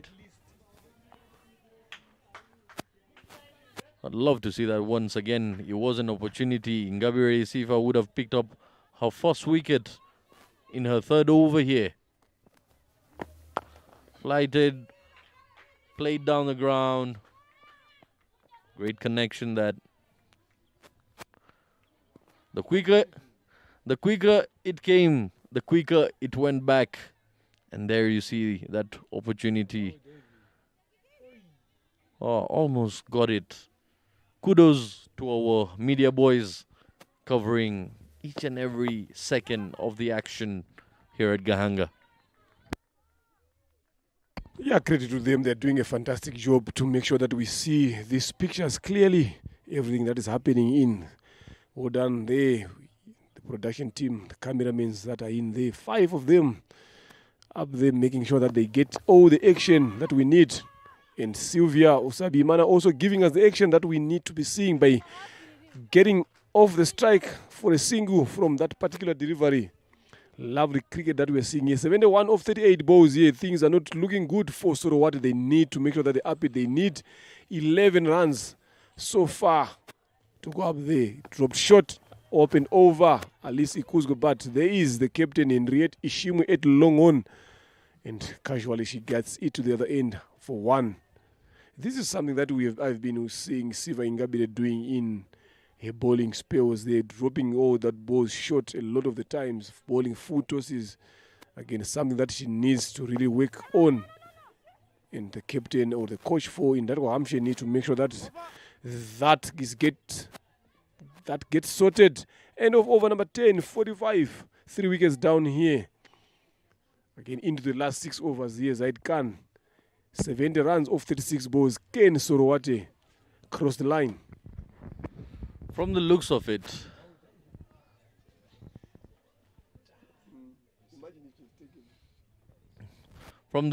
what seems to be like a possible chase, realistically speaking, this pair seems to be just taking them much closer to the end, but not over the line. I might be a bit harsh to say that, but it is cricket. Anything is possible here. Giselle from the airport end coming in once again to Ikuzwe Alice, who's on 21 of 28 deliveries. Sabjimana into double digits now of 11 deliveries. 70 in 36 balls. They need a very big over here. Goes over the top.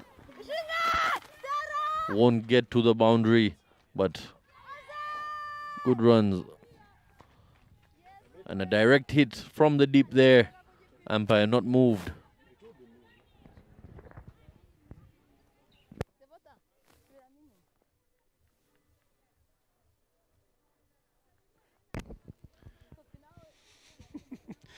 A lot happened during the night, say yesterday with my partner here, Zaid Khan. I think we will talk about it later. The lovely piece of ball there from Giselle Ishimi, and good leave again from Ikuzu. At least you can see the smile. And this is what you'd love to see from your players. Both of them, they play a lot of the games together. Again, they practice together almost every day. Giselle Ishimi coming in a bit quick, and at least Ikuzu not ready to play that particular delivery. How late did she pull out of it? And the question is, as a batsman, as a batter, how late are you allowed to pull out of it? Yeah, but if you feel like the bowler has rushed you, you've got enough time to move away from there. The only danger that you do... Bode! Giselle Shimwe. Look, I told you she has got that habit of taking wickets again, and she took the most crucial wicket again for Sorowate. At least because after walking off the previous delivery, then the next delivery, Giselle Shimwe, spot on, right on stumps. No foot movement whatsoever from Alice Kuzo trying to play that ball. If you could see that delivery there, it is a magical delivery for a pace bowler. Top of off, exactly where you want them. Just beaten by the line there. Consistent hitting the line there. And Giselle picks up her first wicket.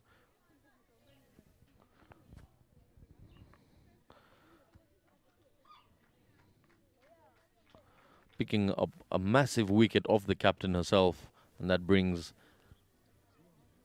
Rosine Herrera, one of our co-commentators at times. Lots of cricketing brains she's got. Let's wait and see. Does she pack an impact on this game? Sorowate here in lots of trouble. 47 for the loss of 4. We're into the 11th over here.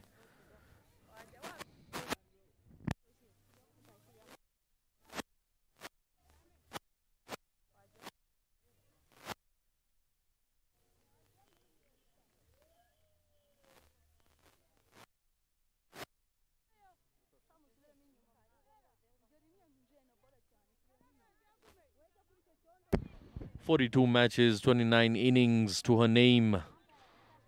Herrera Rosine, lots of experience, has been part of the national side. She knows Giselle very well. She reads and knows the profiles of the players. She has an understanding of it. But how will she be able to adjust her game to what's on offer? A bit of a false start here by Giselle. Yeah, you talk about her being capable enough of doing, but now if you look at the situation that she has come in here at hand, 68 of 33 deliveries, I'm telling you, she has to step up. She has to start from ball number 1, going for the bigger hits here. Otherwise, they won't even get anywhere closer to chasing that total. Futos given, Futos driven down to long on. Comfortably, 1 run there taken. Either they'll need to target a big over, or they'll have to look for boundaries either way, in all overs that they play from here on.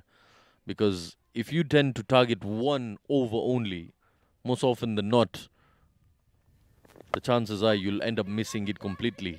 This time around, it has been played in the air, lands safely, and they pick up 2 runs. Not a pretty throw there. Giselle not happy with the throw coming her way. Someone who is very animated when she gets aggressive. You can see it. Yeah, it's not a happy face there, boss. He knows the fielder could have done better there. There is Osabi Mana Sylvia. Right behind that delivery, end to end over number 11. 50 for the loss of 4 wickets here. Things keep going up. Zadkan 4, Sorowate, they need to make sure that they start finding those boundaries in there, because you've got only 30 deliveries left now to get to that 115 to win the game here. So they need to make sure Rosine Herrera or Sylvia Osabimana needs to play a similar inning to the one that we saw in Red Ishimo playing for in Datwa Hampshire. Well, at the moment, asking for boundaries and maximums is like asking for snowfall at Gahanga. Yes, Christmas is around the corner, but not even Santa can bring us that gift.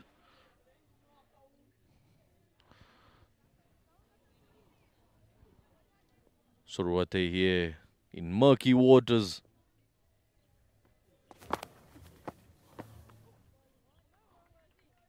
Tumukunde once again from the pavilion end.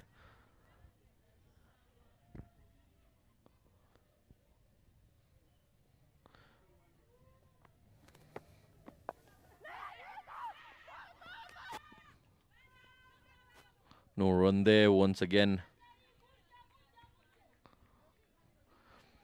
From the looks of it, Leonard, you can see she's bowling left arm spin here. Tends to get little bit of turn off the surface, but something she really struggles with is the follow through, and also her line control is yet to be there. But given opportunities in such games is when these youngsters tend to open up. They tend to understand their game much more if they play the game more. Yeah, true, I agree. There's no better practice than to play the game again. Still growing up, 17 years old, getting into an 18 years old, getting into the 19. So still coming up to the Tunkunde Marie-Jose, a lovely left arm spinner to watch there. So the things that you've spoken about again is the thing that she just need to look forward to. Lovely shot there from Usabi Mana Sylvia down to deep square leg. Again, Cynthia Tuizere doing a fantastic job there in the deep. So it's always good to see these youngsters coming through and coming up in terms of their game growth and showing up for their teams.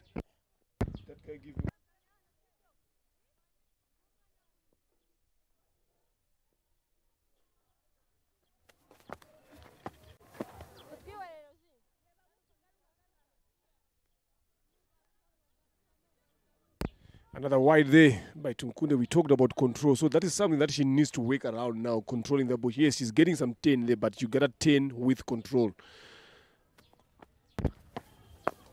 And again, it's good to see introduction of left arm spin coming into women's cricket, girls cricket here. It's something you can find very handy in a side, especially if she tends to get control over it. You've seen the introduction of Nadir Mohammed into the national men's side as a left arm orthodox spinner, and the sort of bowling he offers, he provides that service to any team that he plays for.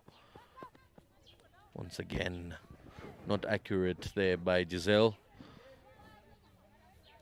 Tumukunde seems to just float the ball up to the batters there, allowing them to make the mistakes rather than herself making the mistakes. 12 overs gone, 56 for 4. Match boundaries today, 7 fours, 5 sixes. I'm telling you, in this game so far, that shows the amount of aggression that those guys are having. 158 fours, 13 sixes. We never know in the afternoon. These figures can go up. Yes, why not? Because it is the Davabet RCA T20 Women's Division 1 happening here at Gahanga Cricket Stadium in the heart of Kigali. Like my co-commentator always call it, the country of 1,000 hues. A lot of them there. You can see bird's eye view to watch this game from Gahanga up there in the pavilion. A good position to be watching the game of cricket from. As Giselle Shimo starts off as Devota, the youngster, 13 years old. There Zaid Khan coming into bowl, jersey number 59, bowling for her team in Dartwa, Hampshire. Is also good now to also give these youngsters this exposure, especially at this kind of level of cricket. Start off with the wide and follows up with the full toss, sliced towards third man there by Irera Rosin. They managed to get 2 runs comfortably. 13 years of age, Leonard. I can only imagine what sort of cricketing maturity she'll acquire by the age of 18 or 20, or once she gets past that 20 phase. She'll be much, much mature by then. And you grow through the game as you try to work out the game. So, very, very nice for the future of women's cricket, this.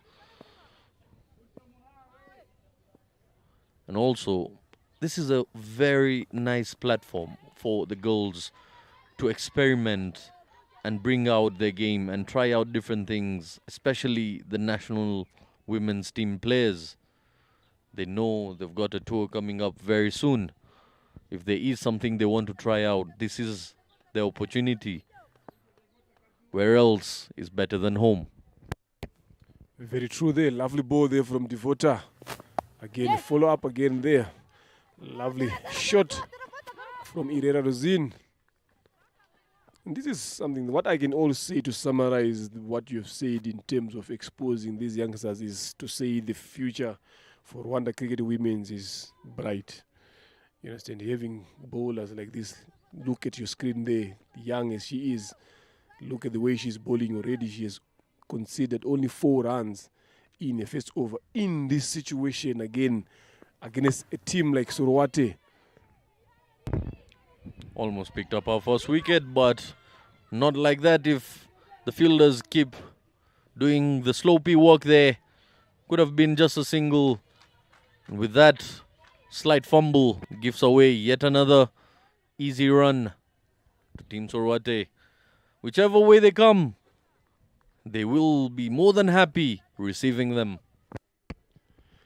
54 in 20 delivers there. 53 in 20 delivers there. I'm telling you, Zaid Khan. They need some big hits. A big hit attempted there, full and straight from Uize Imana Devota. Asking question to Sylvia Usabi-Imana, who wanted to get that ball outside Gahanga, but she manages to get bowled. 15 runs of 15 deliveries. A good knock there from Sylvia Usabi-Imana. And again, a good wicket for the youngster there. Look at that, full and straight. Leg stump gone.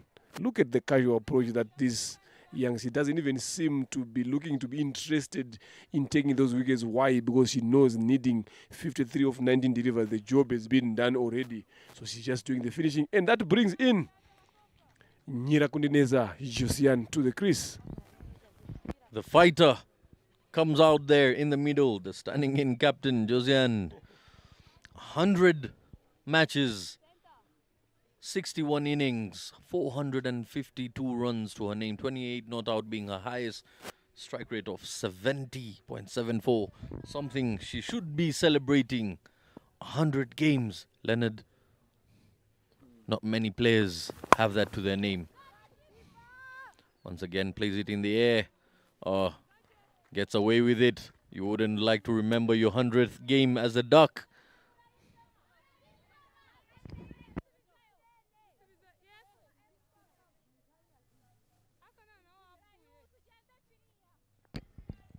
$13 overs gone here. 3 overs left. 63 for the loss of 5 wickets. 52 runs needed in 18 deliveries now. The task is getting a bit more tougher for Sorowate here. Rosine Irera, 6 of 9 deliveries, and Josiane Nyirakundineza only facing 1 delivery and managing to score 1 run. And with the ball, change of bowling from the pavilion end, Immaculate Muhawinimana comes in to do the finishing job for Indatwa Hampshire. But as it stands now, I'm telling you, Zaid Khan, this game is gone Indatwa Hampshire's way. With the bat and with the ball again, the dominance that they've shown. It's just sheer quality of certain individuals taking the game away completely, single-handedly. We've seen it. And again, the very noticeable difference is the fielding within the 30 yards, where Sorowate were giving away those easy singles and doubles within the 30-yard area. Indatwa have been very strict and very tight. So either you go over the infield or you don't go at all. And that's why half of the side is back into the dugout. 64. We've got all the numbers up there, apart from 2. 64 for 5 in 13.1. Plays it on the ground, tries to take a single.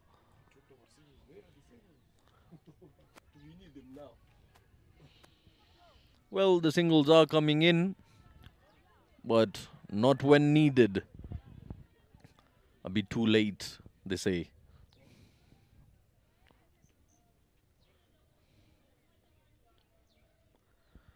Usually you hear people say a corpse doesn't need medicine. It's done its part. There's no need for treatment when someone is gone. So these runs will only help them get it closer, like I mentioned earlier. They might not win the game, but they can only put up a fight to walk off with dignity.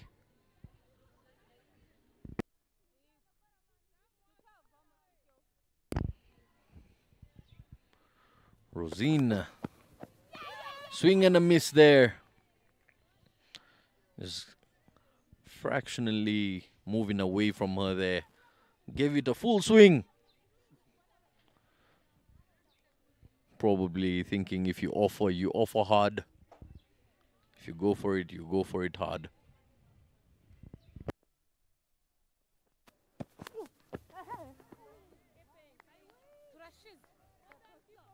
A bit too much there. Another extra comes in. Wide delivery from Hawini Manash. Bowling at good pace there, Zaidkan. Yes, she has offered that extra, but if you look at the pace that she's bowling it, that is good pace to see from there. One thing I would like to see out of Muhawini Mana is that consistency of length and line. Because pace, naturally, she's been working on it. She's got the pace, she's got the rise, she's got the oomph coming off the surface. But the thing is, does she understand the impact she creates for her side? Not being a national team bowler herself, with that pace, you can do wonders. Chance of a run out and misses it.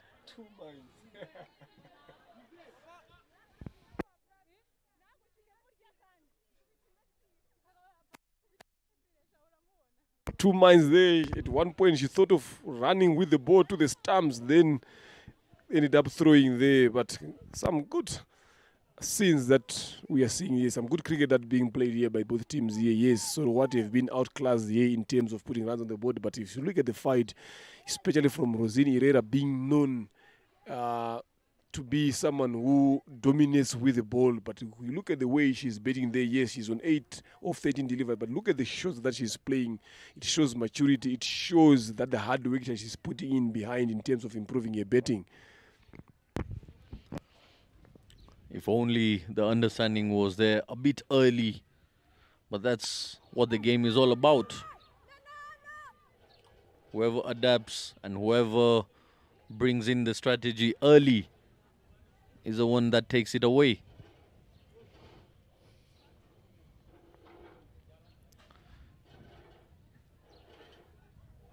We're here at Gahanga International Cricket Stadium where there's a gush of wind blowing across the field there. A full toss and a no ball it is. Waist high, no ball given. Taking on an arm once again. Free hit it is. Giselle didn't look in control of that. Not quite sure what she was trying to do there. Completely misses the ball. Maybe a slip of hand. Josiane will be facing this free hit. Does she make the most out of it? Down the leg, wide it is. So the free hit continues here. These are very, very valuable runs for Team Sorwate.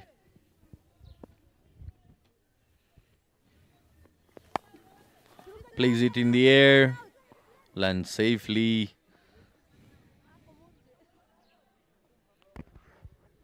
Yes, they can be valuable runs for them in terms of adding into the total, but they're not going to be valuable enough for them to be winning this game.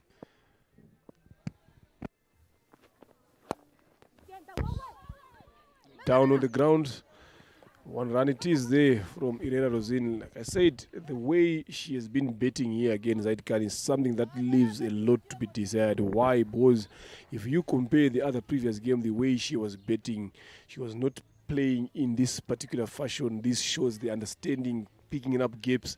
So this is massive improvement from someone like Rosine Herrera, knowing exactly what she needs also to offer as a player in the team, except from the bowling again. But with the bet, you gotta offer something again, and that is turning yourself slowly into an all-rounder.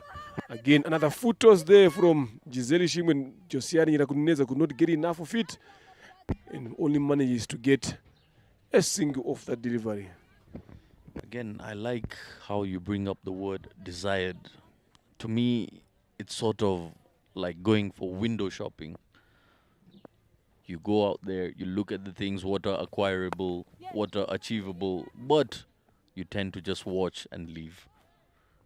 You know what you can get, you know what you can buy, you know what you could have got, but it's on the other side of the glass. Yeah, such is life anyway. 7 balls left in this second inning here. 38 runs needed. That's a tall order there for Sorwate, Josiane Nyerakundineza, and Rosine Herrera here with Giselle Ishimwe with the ball in the hand. That is lovely.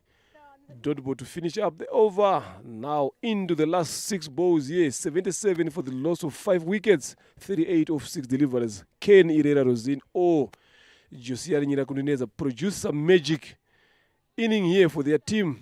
Zaid Khan. We have watched some wonderful cricket. People have been talking about how this wicket is going to be behaving, but it seems like it shows to us today that it is good for betting. And if you are a bowler again, if you manage to hit your right lines in the right areas again, you also get assistance. But in that Hampshire have shown to Sorowati that the dominance is with the bet. Yes, she lost the toss in the morning. She said if she'd won the toss, she wanted to also have a ball. But being sent into bet and managing to put 114 for the loss of 1 wicket, it says a lot about them as a team and having the ability to stick to their plans. Well, again, it's one thing having the strategy and completely different from executing it. You've got the luck by your side, having that option to choose whether to bowl or bat. You chose to bowl first. But how do you maximize that? How do you get the most out of that decision you've made? She chose to send in Timindatwa. Maybe relying on the surface too much, but not reading it well. But who else could have read this pitch better than herself? At least Ikuzwe, who tends to be working alongside the groundsman here at Gahanga herself. Yeah, I get into a lot of conversation with a lot of people in terms of the game, especially when it comes to the toss. A lot of the teams or players heavily rely on toss more than their plans or more than the game itself, because it's not the toss that is going to determine what's going to happen at the end of the game. Is how you're going to apply yourself. A lot of the teams and players talk themselves out of the game by expecting too much on the wicket. You understand? You might go there, you see some grass patches in there, then you expect the ball to bounce and coming up. Then when you go there, the ball is not going to carry on. You might see cracks on the wicket, expecting the ball to jeff up, to turn up. Then when you go out there, you don't see things like that. So it's all about your mindset. When you get to the wicket, it's all about the plan that you've got as a team and as a player. It's not all about the wicket. Yes, we might talk about getting something on the wicket, but it's all about how you're going to apply yourself, how you're going to execute your skills when you go to the wicket. In the morning, I'm telling you, everyone here was like, win the toss, bowl, because these are wet conditions. But 114 in 16 overs is showing the difference. Someone scoring 50 in that inning again, losing 1 wicket again. So it shows that it's not all about the wicket, but it's the application and the execution of your plans when you go out there to bet. Yes, definitely. And as we're going through the World Cup phase at the moment, just a few days ago, I was listening to commentary by Matthew Hayden, and he was having a say at the bowlers. He was talking to Wakar, he was talking to the likes of pace bowlers, and trying to tell them pace bowlers always find a way to let a batsman know how the ball might move. Maybe it's a cold day, it might move. Maybe it's a wet wicket, it's a skidding wicket, might skid on and move. Maybe it might hit the seam and move. Maybe it might hit a crack and move. But there is no science behind it. No matter how much science they try to explain, the shiny surface, the rough surface. Which bowler have you ever seen in full control of swing? Another wide delivery there from Ishimu Henriette. Only one delivery for Indatwa Hampshire to claim victory here.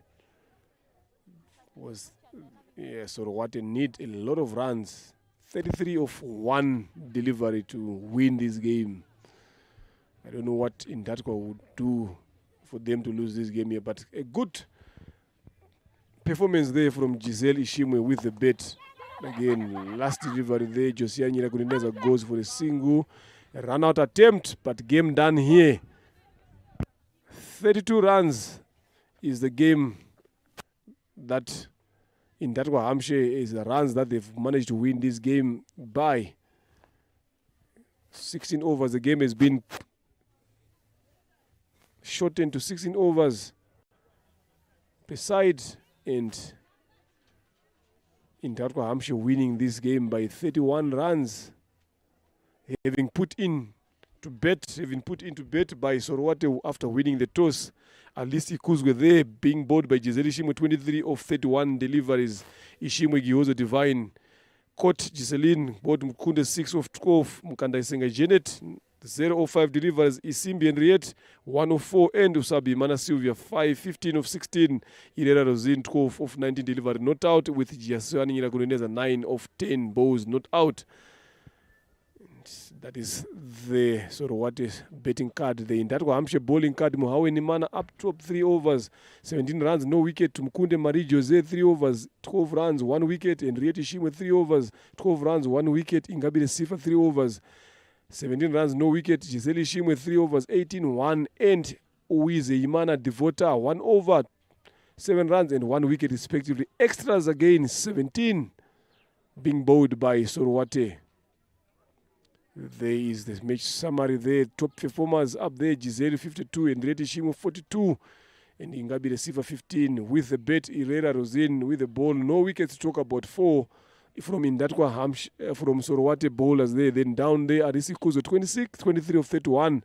Usabi Mana 15 of 16, 12 of 19, Irera Rosine. Then all the bowlers taking 1 wicket apiece after bowling 3 overs. And that led to Indatwa Hampshire winning this RCA T20 Women's League match against Sorowate by 31 runs. We will be joined shortly for the post-match presentation by my co-commentator here, Zaid Khan, to find out who are the top performers and who is scooped in the Player of the Match award for today's game. So join us in a short while.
Respect.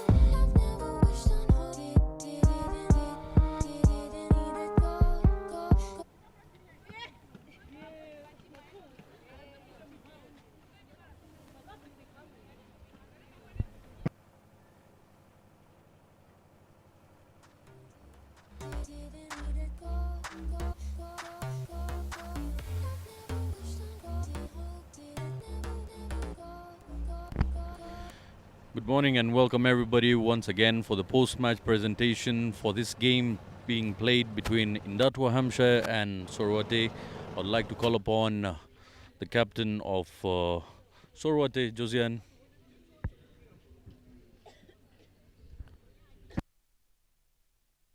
You can join.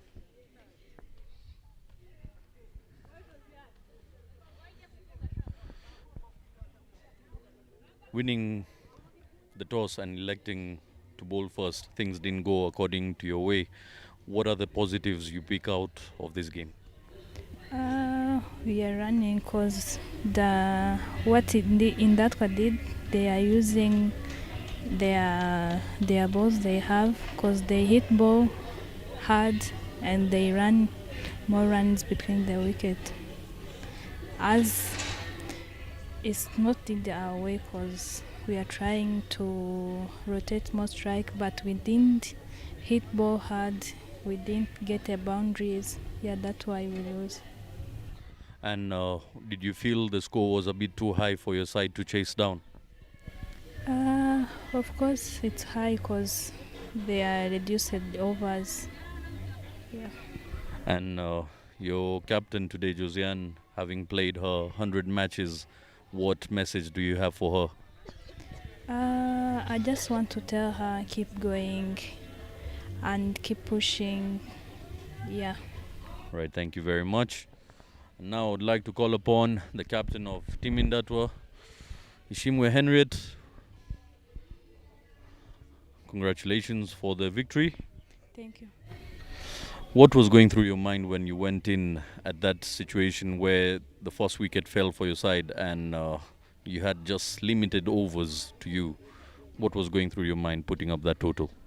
I think the first batters, they tried to breed partnership, so I was trying to go and doing that things by scoring the runs. So I tried and I did it. What was the most difficult part of this game for you personally? On myself, I think it's good for me because I trained on. I have the main games that coming in December, so I think it was like a training on my side. All right, thank you very much. And now, for the player of the match, we've got some exceptional performances today. We've got the likes of Giselle Ishimwe putting up 51 runs. A round of applause for her. Putting up 48 deliveries. And the player of the match goes to her captain, Ishimwe Henriette. She scored 42 of 28 deliveries with 3 maximums and 3 boundaries.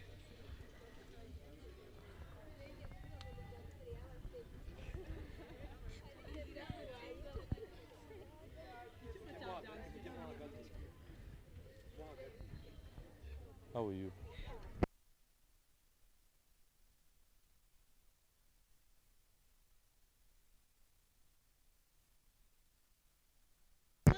Congratulations once again. A bit of confusion happening because of similar names here. Well done.